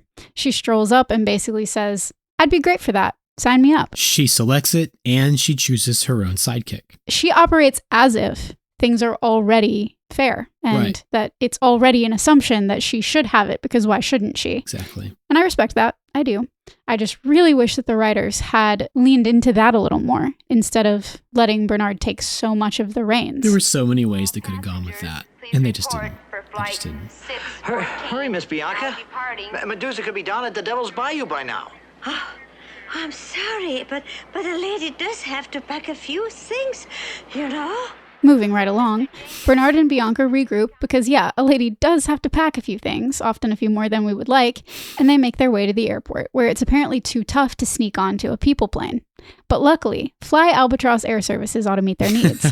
It's a shack, undisturbed by human interference, in a bird's nest on the roof. I love it. They enter and realize that, according to the chalkboard, they missed the flight. And then Bernard begins to berate Bianca about their late arrival. Miss Bianca, if you hadn't... You worry too much. You know that flights are always late. And sure enough, they hear a call sign over the radio confirming our theory. It is, however, Flight 13. But also, do escalators go up to the rooftops of buildings? It does in this cartoon. How does the rain not totally destroy the escalator? They didn't have to go outside in a door or something? I don't know. It appears to be going straight to the roof. Convenient for them. Where the humans get on the helicopter and the mice get on the albatross. The pilot in Albatross, we know as Orville, is barking commands through the radio, hoping someone will pick up. Dad Rabbit, somebody answer down there. Get off the dime. Hello? Hello? Anybody I had no idea what get off the dime meant as a kid, assuming from context clues it was just like, hurry up or get moving. Wake up. Do you know what get off the dime means, Christian? Does it have anything to do with cocaine? Not in the articles that I read. Ah, okay. Not from what I could tell. It does indeed mean hurry up or get moving. Sure. But I learned that get off the dime dates back to the 20s in the days of dance halls and taxi dancers, who were women employed by the halls to dance with strangers, usually for 10 cents per dance. A dime. If dancers were too close for too long with too little movement, or, as they say, dancing on a dime, behavior that might well attract the attention of the vice squad and get the hall closed, Jesus. Proprietors or floor managers could be heard yelling, "Get off the dime," referring both to the customer as the dime he had paid and to the tiny spot on the floor where the couple seemed frozen. I gotta tell you, I'm looking for a dime. That's top of the line. Cute face, little waist, but big behind. Oh, God. Stop on a dime? Stop on a dime is also, it's a similar phrase. For that reason, a dime is a small target. Heard that a lot in basketball. Stop on a dime. I was an athlete back in the day. Not understanding Orville's urgency and played for a joke, Bernard continues to blame Bianca for their tardiness, but Orville needs clearance to land. He says traffic up there is thicker than, and he's cut off by a passing plane, shouting insults. It's like road rage for the sky.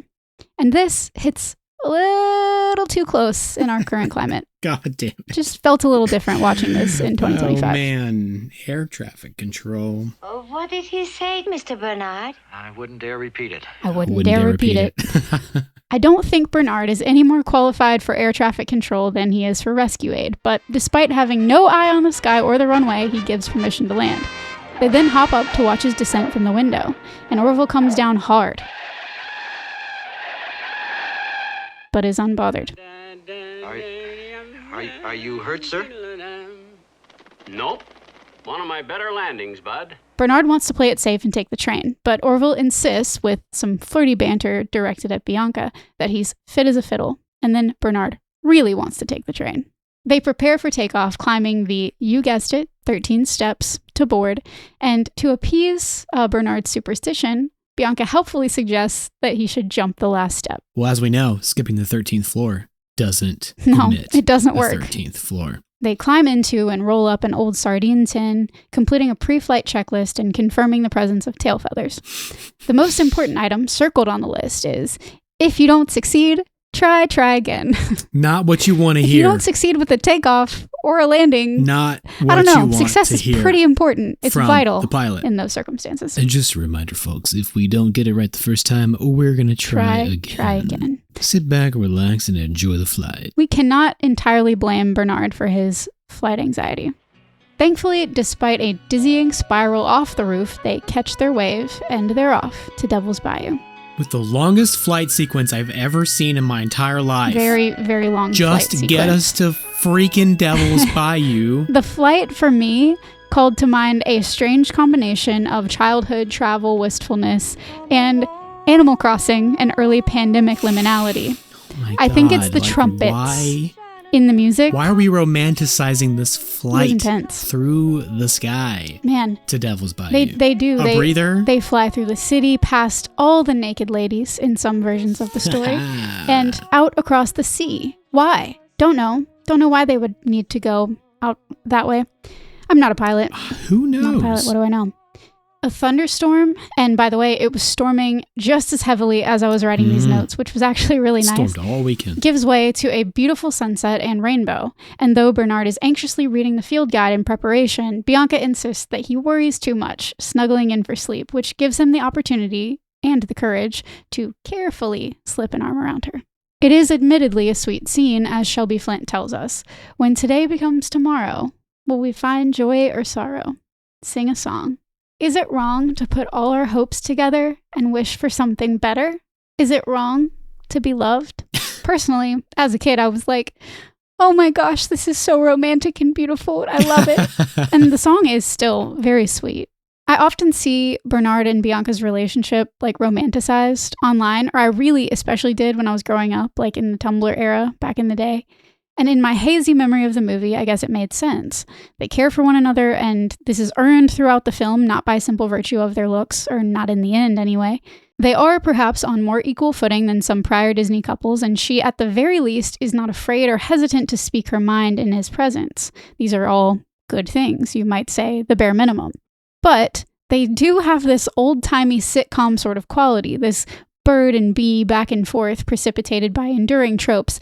That's just how men/women are. And she's clearly such a woman to him, both in the like eye-rolling kind of way and the ooga kind of way, too. It is like a 50s sitcom. I'm not trying to dogpile Bernard. Yes, he's breaking classist barriers by stepping up to the plate and successfully taking one for the dorky janitor team. And yes, he's more supportive than not to Bianca's mission and her existence. And yes, he's got anxiety and concern, seemingly genuine for his partner, and he's got some undeniable charm. But watching this movie now as a fully grown person, I see him taking so many opportunities to overpower or undermine her.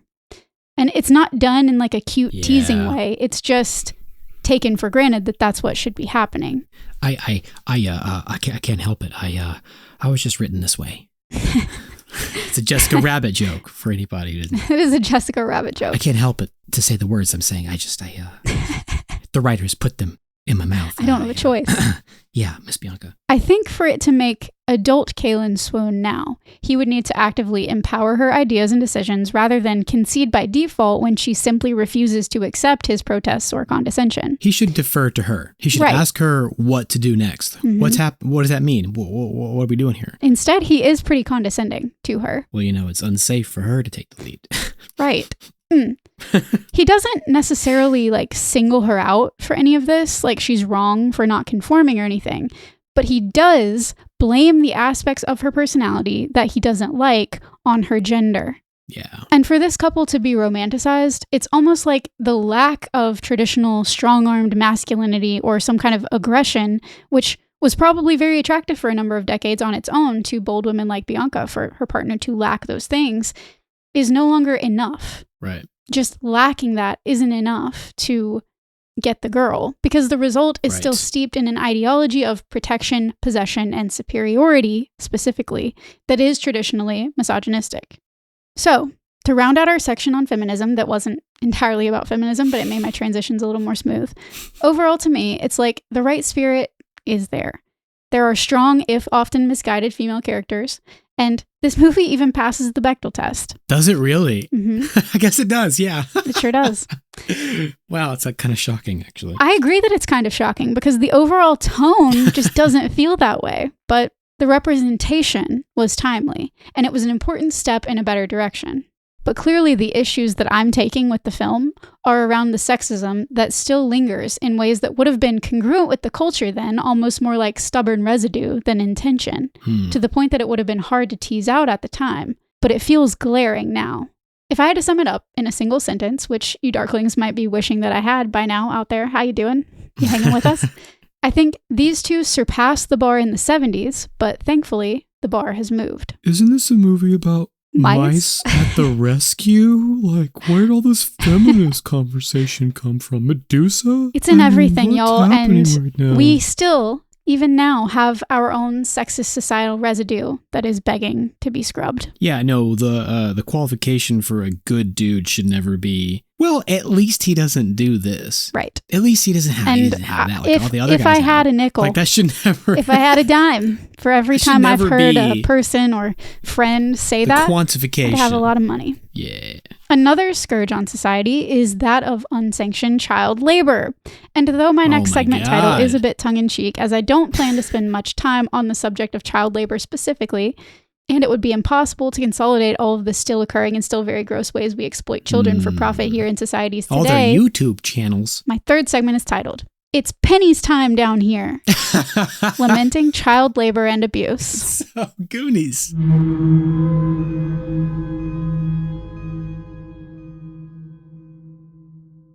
Down in Devil's Bayou, the moonlight twinkles like stars on the water surface like I was describing before, and you can once again see before your very eyes all of Kaylin's aesthetic tastes and how they develop. I was gonna say, if anybody needs any more proof that the South is beautiful, look no further than the way these and the artists rescuers. drew the swamp. Made by animators who were not in the South, it's but gorgeous. They saw it for what it was. Forget the Princess and the Frog, forget that swamp. That one was okay, but this I do prefer. If you were to ask me which I chose, I would choose this one. This one. Penny is in the midst of what is not her first daring escape attempt, sneaking out into the night, teddy tightly in hand, cicadas and frogs sounding their passive encouragement. Medusa's grating call slices through the serene bayou reflection. She splashes further from the steamboat, and Medusa sends her pet crocs, Brutus and Nero, on her heels. She tells Snoops to light up the swamp with flares, which isn't it maybe a bad idea to call so much attention to your whereabouts when you're in possession of a kidnapped child for the purposes of smuggling a diamond? I mean, is that not a bad plan? You're not taking into account how isolated they are in this. I guess swamp. I'm not. And this is out in the middle in the of 70s. nowhere. But man, I mean, even nowadays, these are you some can get intense lost and loud flares. in the Delta just up the highway. Guess you're right. These are the swamps of, I'm going to go ahead and say, Louisiana. What do you think? We think Louisiana. That's my official guess as well. So that can be our pretty dark guess. When you think deep bayou, swampy areas, you think Louisiana. Mm-hmm. I mean, you can still get lost easily today. Yeah. In the bayous of Louisiana. Yeah. I mean, make no mistake, people. It's not like it's a small area. Even in Mississippi. Agreed. Beautiful swamps in Mississippi. Oh, I know. You can there's go like get a lost national in. Seashore. There's like a park. Oh my God. Spent some teenage time in there. This is like the watery, marshy version of like a forest. Mm-hmm. Hundreds of miles of like marshland. And coastline, because it seems like they're on the coast. No one's going to know where you are. No matter how bright or how loud your flares are. No one's going to hear your flares. No one's going to see your flares. No one's going to hear Penny scream. No. Fair enough. In the swamps, no one can hear little girls scream. Fair enough. Medusa heads out in a sputtering motorboat, which is more like mid-century jet ski than anything, and they end up calling it a swampmobile, which I quite liked. Swampmobile. Unfortunately, every Medusa does have her snoops, a bootlicking layman suckered in to support dastardly deeds either by blackmail, pure violent threat and self-preservation instinct, or, in the case of a priceless diamond, perhaps their own delusional greed. The flares are fired, disrupting Orville's flight in an explosion of color. Suffer and sassafras! My rudder's on fire! They fall straight out of the sky, landing near the cabin of muskrats, Ellie Mae, and, as Christian has so endearingly depicted already for us, the moonshine guzzling Luke. This new batch really packs a wallop. Really packs a wallop. You sound like the monster from Monsters, Inc. I honestly, I can't remember which character sounds like what, so I'm just making up my own thing. You sound like 2319! What a shame. Here, honey, let me help. The southern couple fish Bernard, Bianca, and Orville out of the swamp where they land, Luke equipping Bernard with a few swigs off his jug, claiming, It's good for what ails you. The ringing alcohol endorsement in this movie is unreal to me. Like, I can't It'll believe fix your this ride out. passed. It acts like medicine meets caffeine meets like a Red Bull. Yeah. Like, I mean, what is It what lights is you up this from the inside out. batch of moonshine? Like I want don't some. know. Gimme. It blew my mind. Gimme. Blew my mind that this was depicted in Yeah, it was a children's cartoon. typically we see, and we've talked about this before, how if there's drinking or smoking, it's often the villainous characters, and if not the villain that's doing the bad things, a side character that isn't really important. But he gives this moonshine to a lot of characters, including the main God. character. Yeah. I also really love those little like medicine show kind of phrases. It's good for what ails you. These, that's where it comes from. I looked it up. Like charlatans just hawking their wares, and we talk a lot about that type of style of salesmanship on the show. But those medicine shows were entertainment and sales all the same, and going around to all these rural areas. So that's kind of how the slang and the phrases would pick up. It's good for what ails. Good for what ails you. Medusa, her spotlight, and her crocs putter through the cattail reeds, hunting their runaway, and it's clear she hasn't garnered any favor with the locals. We swamp folks would like to run her clean out of our bayou. Hold it. I wish they would. More on that later. She has no place there. Ellie Mae hooks our heroes up with Evenrude, the dragonfly, and his leaf for a charter. Evenrude! Wake up! Start up the engine, boy! After a perilous journey involving Bianca's water rescue and with Evenrude huffing and puffing, he does indeed get them where they need to go. Right now! Unfortunately, it is hard for a 6-year-old to stay hidden in these conditions, and before long, Brutus and Nero are toting a very mouthy and unafraid Penny and her teddy back to the steamboat. Put me down, Brutus. Rebuild dragon. I mean, but like, why the emphasis on her underwear? Also twice, 2 or 3 times. And I wanted it to be, like, for the joke, but unnecessary. I don't understand the emphasis on little girls' underwear in all these old cartoons. Yeah, often. I want there to be, like, an innocent, excuse. And yes, of course, it's patriarchy that sexualizes women and girls. Like, it should not happen. Yeah. It should not be sexualized, and it isn't inherently sexualized in the film. No. But the fact that they do need to mention it or show it multiple times is odd. Why do we have a scene with her undressing and redressing? We didn't need it. Why is it cute? Why did it need to be animated? Why was this part of the movie? I don't know. Why is this part of any movie? Cats don't dance. We see, It's just weird. It's weird to me. Snoops runs from the crocs while Penny comforts her Teddy, exclaiming she won't let them do that to him again, and tells him not to cry. There, Teddy.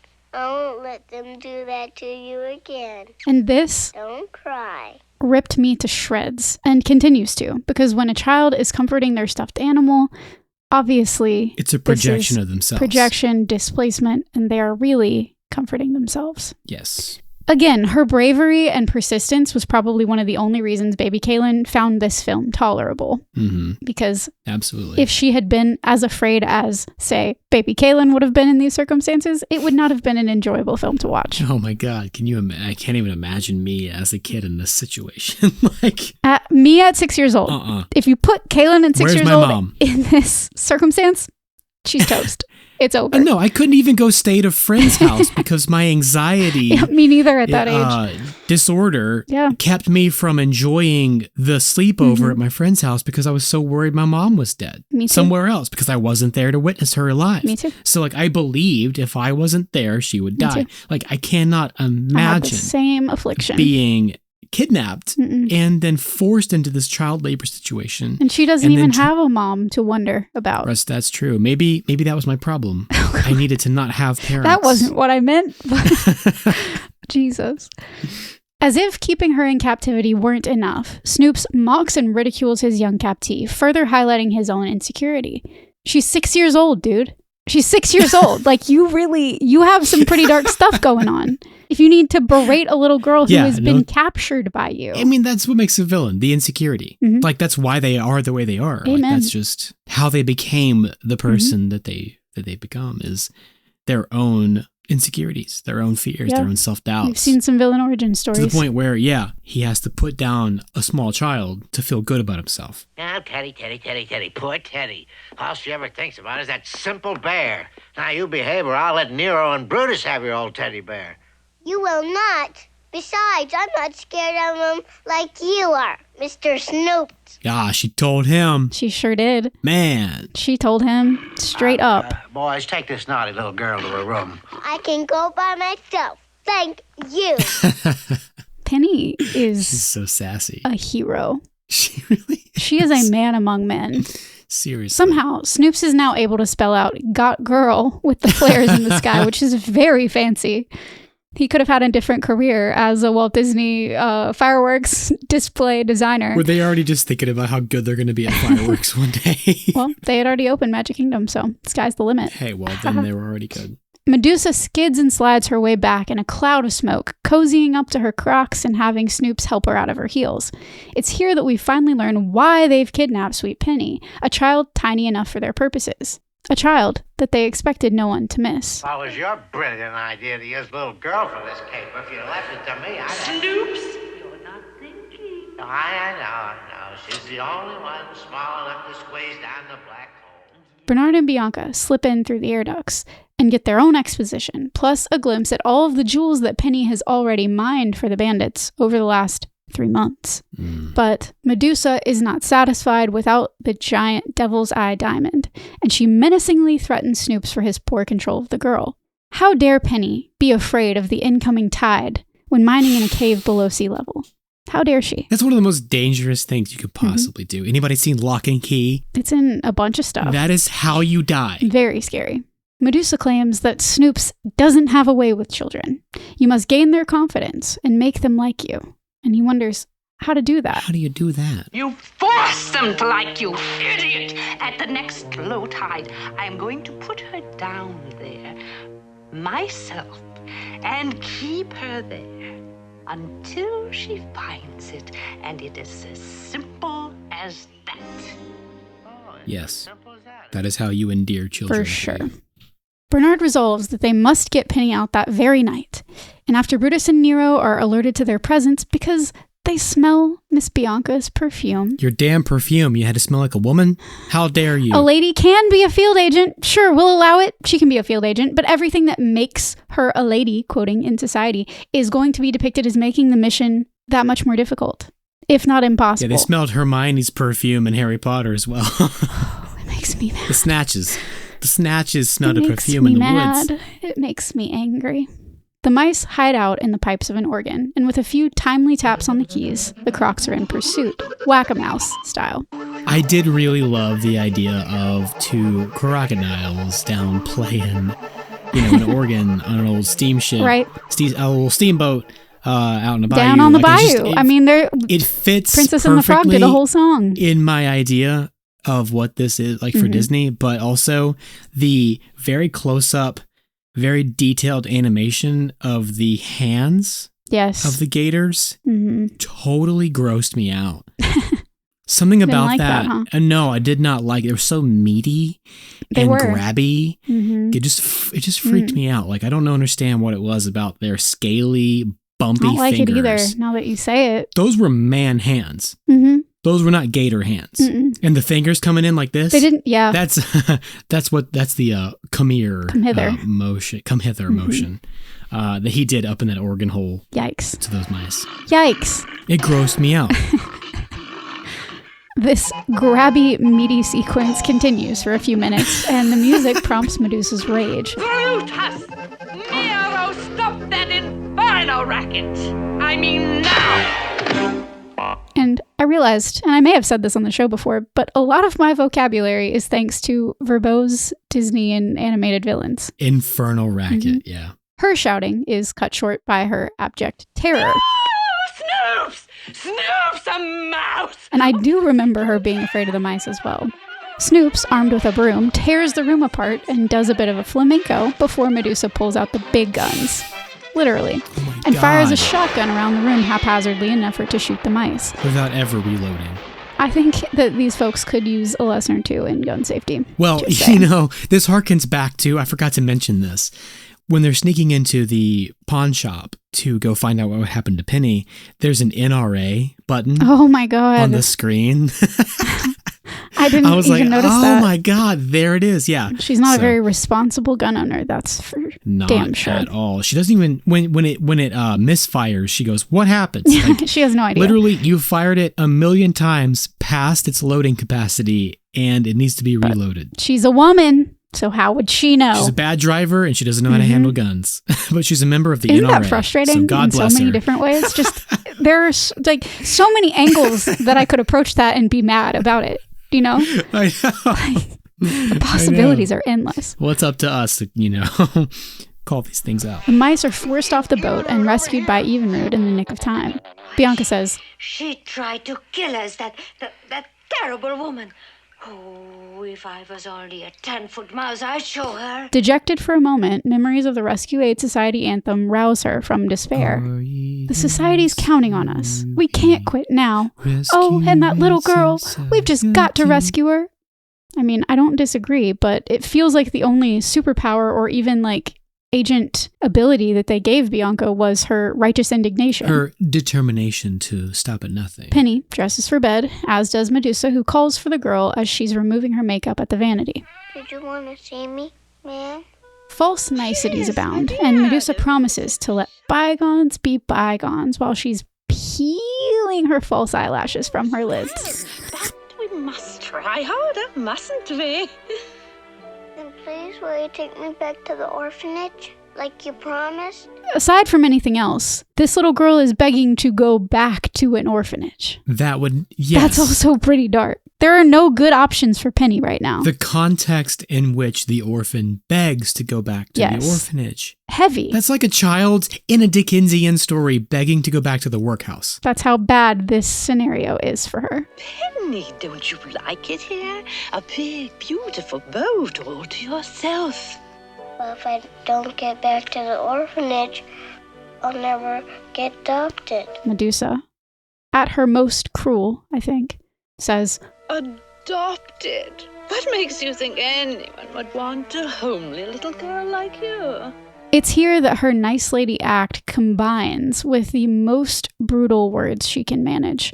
Medusa is aiming to break Penny's will and make her an obedient servant with no desires or aspirations of her own. Oh, absolutely. It's essentially brainwashing. It is. She's just like, why would you even want that? You shouldn't want that, and you'll never be adopted anyway. Crush every bit of hope so that this person is just putty in her hands. Right. Because she's no longer a person anymore. That's how you reshape a human being. God, it sure did something to me. It's horrible.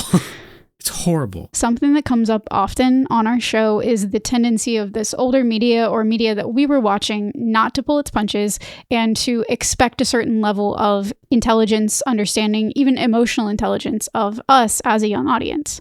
I think this film is a great example of that, as well as media literacy, because as kids, we had to critically understand that the adults, the authority figures, were incredibly wrong in this case, and Penny isn't naughty for defying them. Despite the especially rigid children should be seen and not heard societal expectation that was pervasive at the time the film was created. Right. And I say all this to say, I read something recently, which was a repost of some Facebook outrage where a mother was upset about some of Ursula's dialogue in The Little Mermaid, when Ursula asserts that a woman's voice is useless and men don't want to listen to it anyway. The mother in question felt that this was a negative message for girls to be coming from a Disney movie. And yes, you are so close to the point. The fact that this is an incredibly bad take coming from an incredibly bad character or a villain is supposed to reinforce that it is just that. Bad. A bad take. Right. Simply hearing or reading the words is never enough. And it's something that we talk about very often around here, that the comprehension is key and children need to develop the ability to absorb the context, not just the words or the dialogue, and come to their own conclusions about the media that they're engaging with. Yes, that's what makes it hard to write children's literature or to write a children's movie, is it becomes your responsibility to then provide very, very clear contextual clues for the children to then realize or recognize that the words of the villain are villainous words. Right. Not just truths to be absorbed. Right. Because someone's saying them to you as a child. Or someone as a grown-up is saying them. Right. And it's like we talked about a little bit earlier, it's the responsibility of caregivers and parents to equip children with the skills that they need to interpret those clues. True. And also provide the sounding board so that they can ask questions if they don't understand. Right. Coming back to the point where sit and watch these movies with your child. Call it bonding time. Spend time with your kids. And it is, because we learn as a species, we learn through story, through narrative. That's how we learn and understand. This is humanity at its core. This is what we do. It is entertainment, sure, but children's entertainment is also providing so much of what the child will understand as their worldview going forward. Yes. Which is why we're sitting here today. And we also believe that a lot of our pretty dark stuff that we talk about did a really good job of laying this foundation for us. And it's part of the reason that we do stand in favor of most of the material that we cover, because we honed our skills through that media, and we need the upcoming generations to hone their skills in media literacy now more than ever.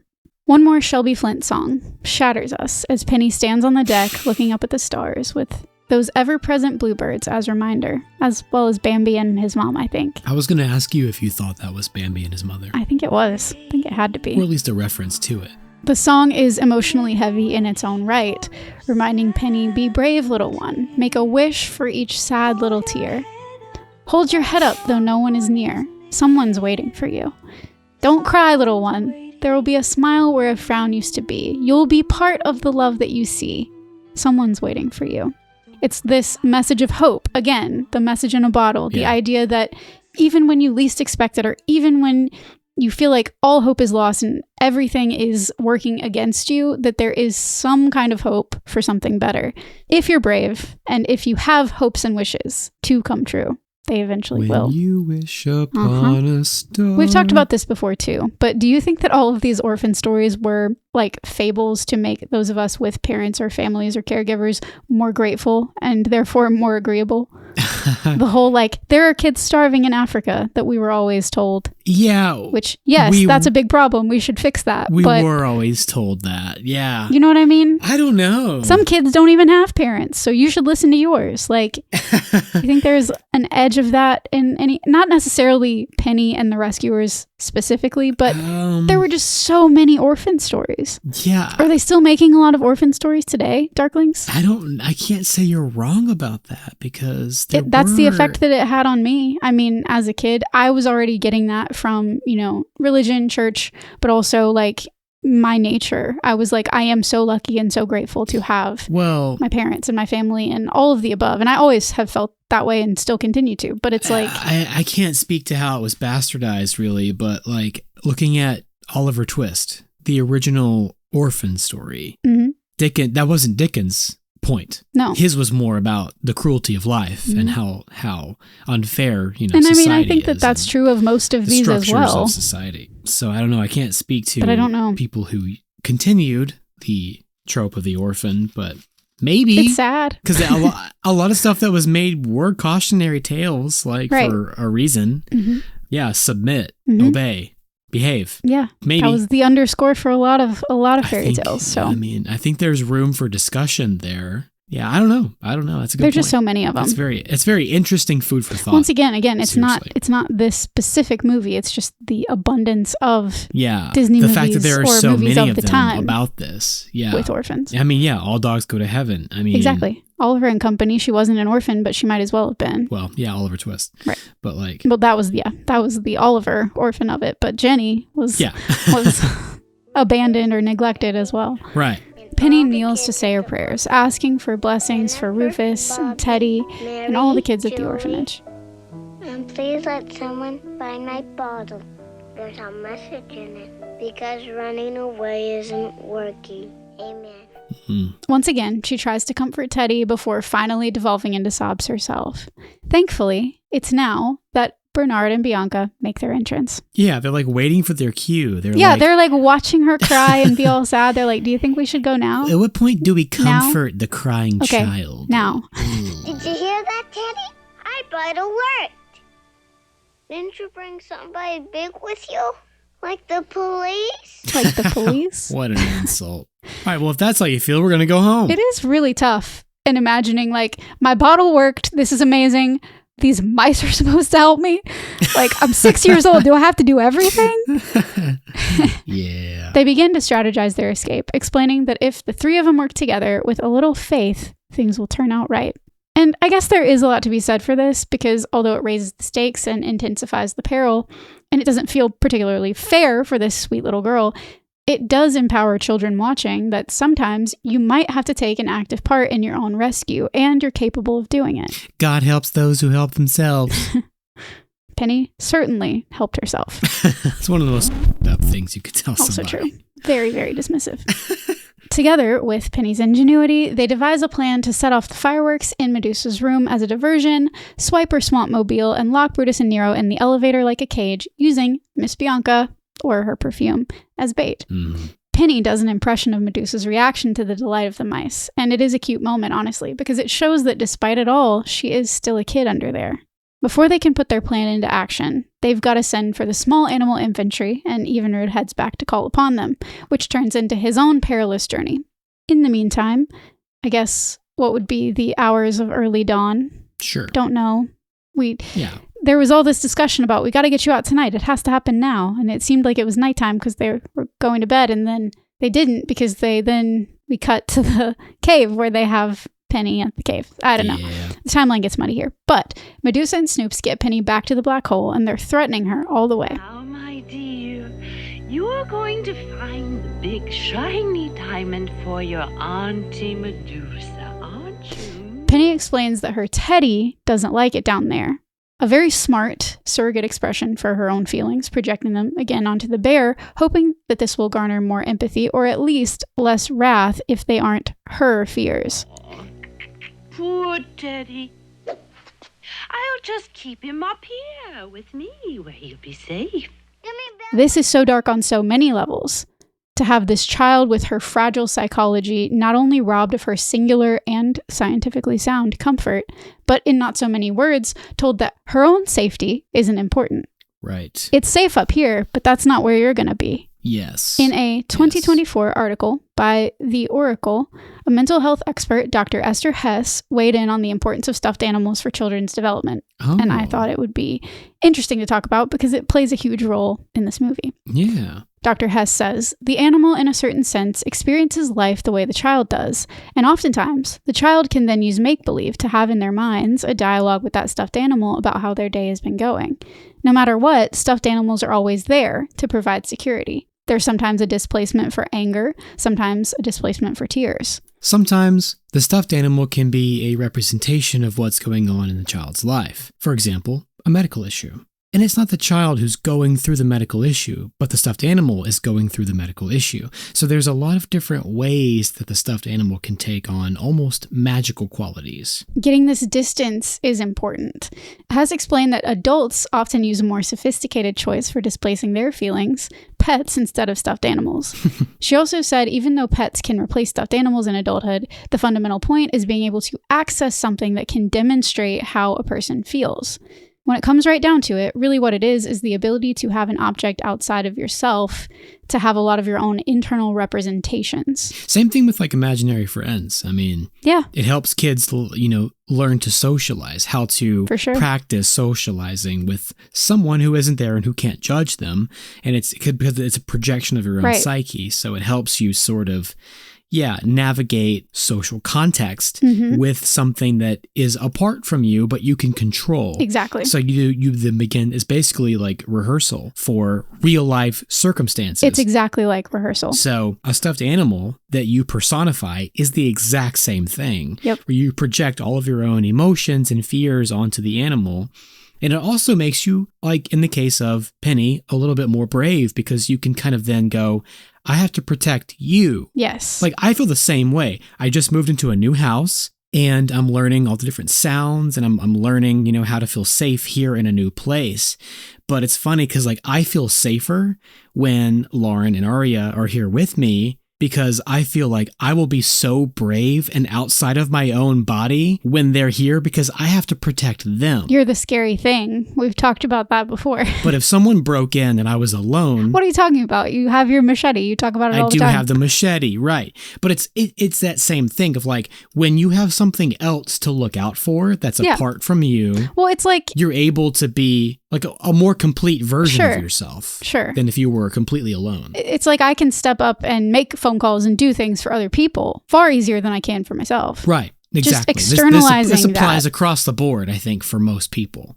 Well, anybody with empathy. Right. Externalizing this the capacity is the ticket. So it makes a lot of sense. PR Newswire reports that a Build-A-Bear survey conducted in 2017 shows that 56% of respondents have owned a favorite stuffed animal for more than 2 decades, and some more than 70% said they plan to keep their stuffed animal forever. All right. So these things are important. I mean, I still have my 2 favorite stuffed I still have animals my, it's a kid, little dog. They're in storage. Right. Yeah, mine's like up in a box in a closet, but I do still have it. I have them technically, but they serve a different purpose now. Yeah. Penny resists at first, but with another threat from Medusa that she'll never see the teddy again if she doesn't get down there, she and Bernard and Bianca in her pocket are lowered into the cave. Boss, you really got away with kids. Bianca remarks that this is a frightening and dreadful place, and Penny agrees, and so do I. Penny explains that it used to be a pirate's cave, gesturing to a skeleton with a hat and sword. I love that. How do you know? How do you know? Well, him. Right there. There's the pirate. Because of that guy. Bernard begins to dig, diamonds sparkling all around him, but Penny knows that Medusa doesn't want the little ones. After all, Penny's been at this, down in the darkness, for 3 months. 3 months? She knows the drill. The whole place rumbles and shakes, and they watch the hole where the tide enters, an underground geyser of sorts. I couldn't decide if I wanted to call it an aquifer. They're right on the coast, so I don't know. Yeah. Bernard offers a theory, the most skilled field agent of all janitors, saying that if he'd been a pirate, he would have hidden the devil's eye behind this geyser aquifer thing. No. He makes a show of his bravado, heading over to check it out before backing down. But in the dim light of Penny's lantern, Bianca sees something, and Bernard decides to make an attempt, where he ends up requiring rescue himself. Medusa urges them on from above, and suddenly, reflecting and refracting in a beam of lantern light, the devil's eye shines out from inside a half-buried skull. These images were burned into my brain. I'm not much for diamonds or jewelry. It's not really my thing, but those reflections and those colors did something to me, and they remind me as well of the glass in Balto. Yeah, I've been thinking I kind of want a tattoo of a human skull with a glowing diamond's eye. I think that'd be pretty sick. Glowing devil's eye. The glowing devil's eye, yeah. That'd be pretty sick. I've been wanting it for a while. The mice struggle to free the diamond from the skull, and Penny herself must cross the geyser as the tide begins to fill the cave, the threat of drowning imminent. Medusa refuses to pull them up until they get the diamond. So, using a whole pirate sword to pry the mouth of this skull apart, this 6-year-old child, as she is tossed and rocked by the waves, does just that. She's a hero. Badass. You know why? Why? Because pennies never say die. Oh my god, yeah. Pennies never say die. They're pulled up just in the nick of time, devil's eye and all. Medusa is enamored, folding herself around the diamond like Gollum with the One Ring, exclaiming that it's filled with power for its owner. And I'd kind of forgotten that they gave it a bit of supernatural flair, because it is almost like it's the final straw in corrupting Medusa. Yeah. She's fully evil. now, if she wasn't already. Wealth has that power. Of course, she refuses Snoop's any share, and they make their way back to the steamboat. Which brings us to the film's finale, a down-home darkness jamboree.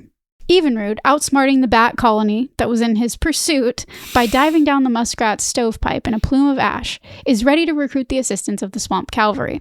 Just as Ellie Mae promised, she's assembled all the neighbors, rabbits, turtles, moles, and more. They're in her living room, looking a little bit Robin Hood adjacent. After a few drops of moonshine bring Evenrude raring back to life, Song of the he South. rallies with the classic United States cavalry bugle call frequently used in Western films. A simple, unmistakable call, Wikipedia said, that was even recognized by experienced horses.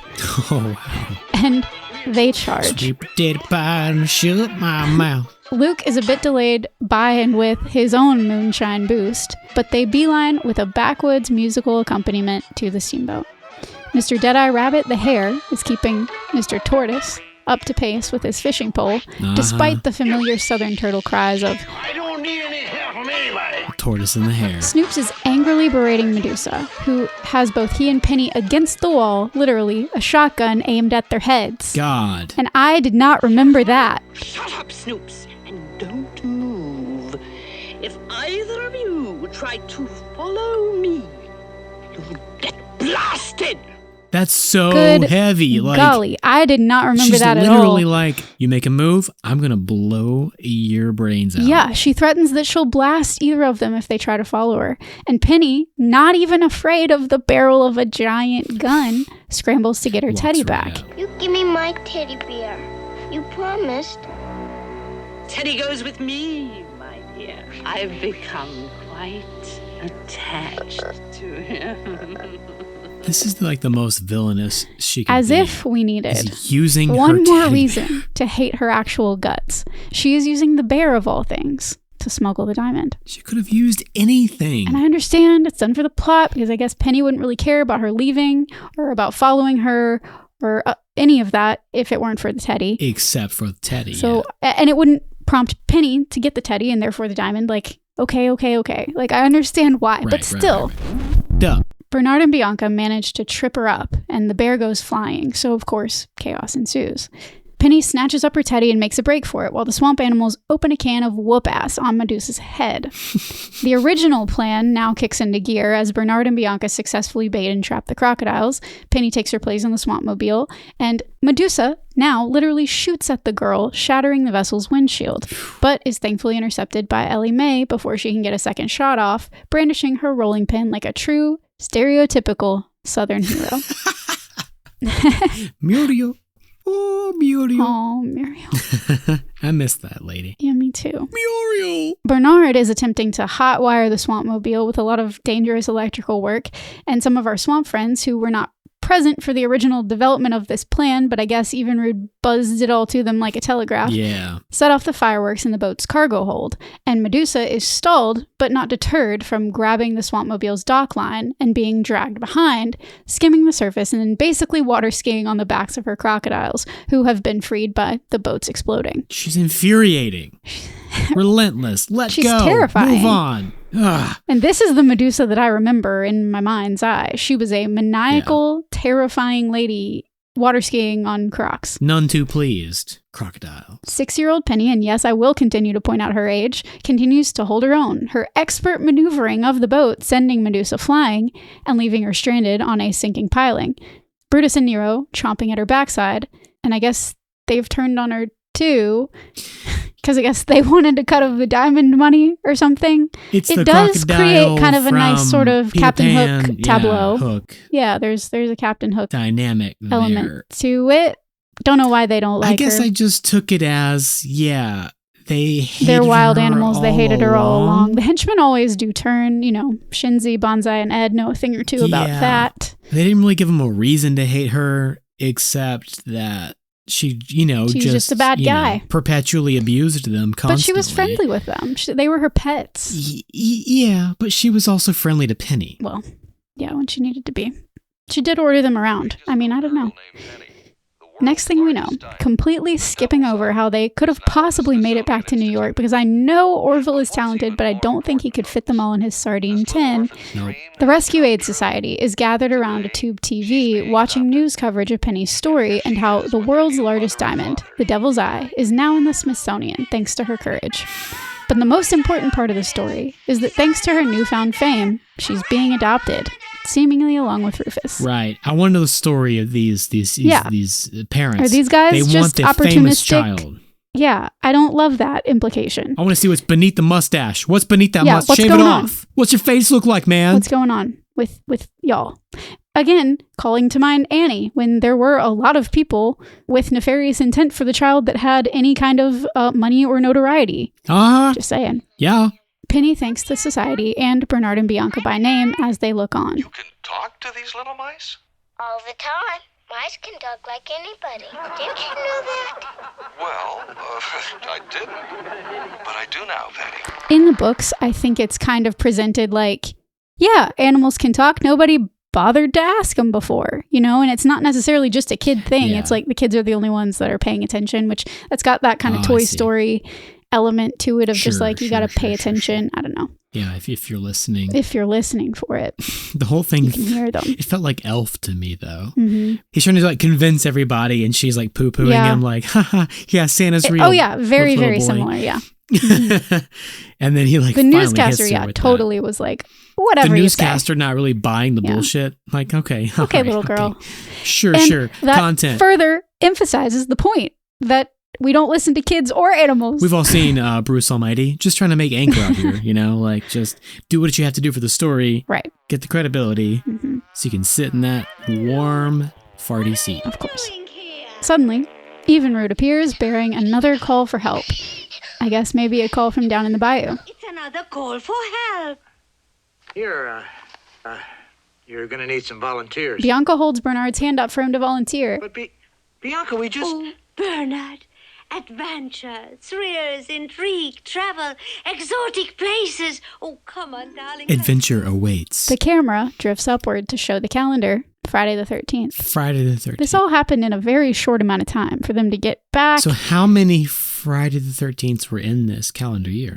Seemingly only the one, and it only took them a day to do all this. There's no way that took a day. I'm just saying. That's the context? It took a day, 24 hours? I don't know, but I know that it was marked on the calendar in Medusa's office. Oh my and God. Then the calendar says Friday the 13th when they're all gathered together at the end. I guess in my mind, this was like at least a few months later. Yeah, like I would have thought so too. 24 hours. Wow. But the calendar says Friday the 13th. But it does say January. So I would have to go back and see if it's January on Medusa's calendar. That's a good point. Maybe there's just another Friday the 13th. I don't remember. You could be onto something there. I have no idea. You could be. They're more common than I used to think. Cut back to the happy couple, and Evinrude, packed in tight to Orville's sardine can, taken off in the snow now for another adventure. And I could swear to you, Darklings, that is the Animal Crossing music behind them. Oh my I never played it. God. It is March 2020. I played Animal Crossing. I mean, I played it growing up on GameCube, but like... I never understood the Animal Crossing. I played Animal Crossing as an adult for exactly like 2 months in March and April 2020. And when I hear that music, just like this music, it was so similar. I was in such a state of like childhood depression and also pandemic depression. Very intense. Another nearly failed takeoff is righted with a little horsepower from Evinrude. Again, they have the smallest characters doing the heavy lifting. There's no way. God bless. Between Evinrude and Penny... Not a chance. But that's the point, right? Not a chance, yeah. That's a point. Yeah. That these smaller beings... These hobbits, can do anything. Mm-hmm. And they can enable us to do anything as well. Because tomorrow is another day. But how I hope you'll always stay, because tomorrow is another day. It's so great, big, beautiful tomorrow. Ooh, shining at the end of every day. Okay. I'm just punch drunk enough to get us through this last little bit. Yeah. As far as reception, the film's popularity almost led to a spin-off TV series in 1989. But when the animation department greenlit The Rescuers Down Under, again, which came out in 1990, this spin-off TV series was reworked into something I think all of you will recognize. Chip and Dale Rescue Rangers. What? Where Chip and Dale replaced Bernard and Bianca. So they just scrapped everything that they had drawn, written, created up to that point. Correct. Just pivoted to Chip and Dale. I don't know that they scrapped everything, but yes, for the most part. They just inserted Chip and Dale in the story and the idea and started a whole new series. Well, they obviously cut all the romance. Yes, obviously. Who knows how many episodes they had worked up? You know what I mean? It's an episodic. It's not like a movie. Maybe that's why there's so much emphasis on like nuts. Only you would have that assumption. Are they brothers? I've always thought so.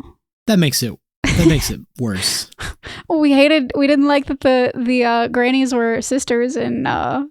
I can't. I mean, we're talking about, the bayous of the South, but no incest. None Can't have of any that. of that. Certainly not. Anyway, not the point. I don't really want to end the episode with incest. No, I don't either. So, The Rescuers was said to be Disney's greatest film since Mary Poppins, which was in 1964, and seemed to signal a new golden age for Disney animation. Not quite. No. Almost did. Charles Champlin of the Los Angeles Times praised the film as the best feature-length animated film from Disney in a decade or more. The funniest, the most inventive, the least self-conscious, the most coherent, and moving from start to finish. And probably most important of all, it's also the most touching in that unique way that fantasy has of carrying vibrations of real life and real feelings. I do like that description. And yeah. I think he's right. I mean, yeah, we have the benefit of the Disney Renaissance, so it doesn't hold a candle to anything they've made since the start of the 90s. But yeah, the Disney Renaissance is by and large considered Disney's greatest era of animation. And of course, no one had the benefit of hindsight then to know what was coming down the pipeline. Sure. But they were excited by this film. And I would say among the Dark Age films, because I guess it technically falls in that time frame, it is certainly one of the best. Yeah, no, I agree. If not the best. I'm partial to the Black Cauldron, but it's just me. In 2008, the American Film Institute nominated The Rescuers for its top 10 animated films list. Top 10? In 2008. And like we discussed already in part 1, it cleaned up at the box office. I think it's safe to say that The Rescuers earned its place in our pretty dark library of stories with its raw, wistful ache, the progressive undercurrent, and the psychological and literal violence. Man, firing that shotgun left and right. Woof. The threat of drowning in a dark, dank cave. A lot of Darklings reached out about The Rescuers being a favorite for them. Yeah. And there was so much excitement and support for us covering The Rescuers, so I hope that I did it justice. And I hope that all of you will continue to enjoy and appreciate this film as much as I do. Maybe even in a new light. Yeah, I hope our jokes, my jokes didn't ruin it for you. But there's so much heaviness. There is. That's just a challenge of our podcast, and what we do here is balancing the darkness. Got to balance the light and dark, So that's what I have. Wow. Today. There was a lot to be said. I think we said a lot of words. We said so many words. Please let us know how you feel about those words. We said a lot of words. If you want more of our words, you can find us on Patreon. God help you. If you just feel like it. God help you. Patreon.com/TPD podcast. You can also find us on social media at That's Pretty Dark Podcast. You can send us your words. Get your words in edgewise, please, by emailing us at that'sprettydarkpodcast@gmail.com. And people do. They do all the time. People do. We read your words. You say it like you're defending it, like it doesn't happen, but I'm here to tell you that it does. And sometimes we respond. Right back. But we always appreciate it. And while we're on the subject, we have a lovely patron to thank for joining us and supporting us that way. Thank you so much for being with us, Lisa J. Thank you, Lisa J. I still love getting those emails that say we have a new patron. It always makes my day. So if you want to make my day, join our Patreon. Please. So, dearest Darklings, here's wishing you adventure, intrigue, travel, and exotic places, or something like that. It's the time for that kind of thing. It's spring, I guess it is. Almost summer. This is Spring the time to be traveling. Just get us in your ears while you do. Please do. Yes, take us on your journey. That's what podcasts are good for, That's what I like to do. We're always there in spirit, and you guys are always with us. So thanks for listening. Thank you so much. Thanks for letting us do our first movie night of 2025, which is wild. And it has been such a project for me. First movie night. Somebody commented and was like, thank God, a movie night. And I was like, you know what? Yeah, thank God, a movie night. It's been a while since we've done one. Jesus. Yeah, Gremlins was Christmas, so. Yeah. Man, that was a good time. Let's do it again. We've got some more Pretty Darkness up our sleeves, waiting in the wings for y'all. Always. Some stuff we're excited Our about. sleeves are lousy with Pretty Darkness. So are my pants. Bulging. My pants are bulging with Pretty Darkness. I said bulging before you said pants. I'd like the record to show. Can the record please reflect? Oh, Mason, keep all of that. Thanks, Mason. Yeah, we should thank Mason again. Thank you, we need to get in Mason. the habit of doing that. Thank you so much, Mason. Who is Mason our is our editor extraordinaire. You're the best. So grateful to you as well. We love you. And we love you guys. Thank you for listening. And we'll catch you guys in a couple weeks. See you soon. Bye now. Down here in the bayou. Go on now, get. Put the bar Get. in bayou. Get your moonshine out here. Packs a wallop. Packs a wallop. That's Pretty Dark Podcast is produced by Kaylin Andrews and me, Christian Baxter Mott.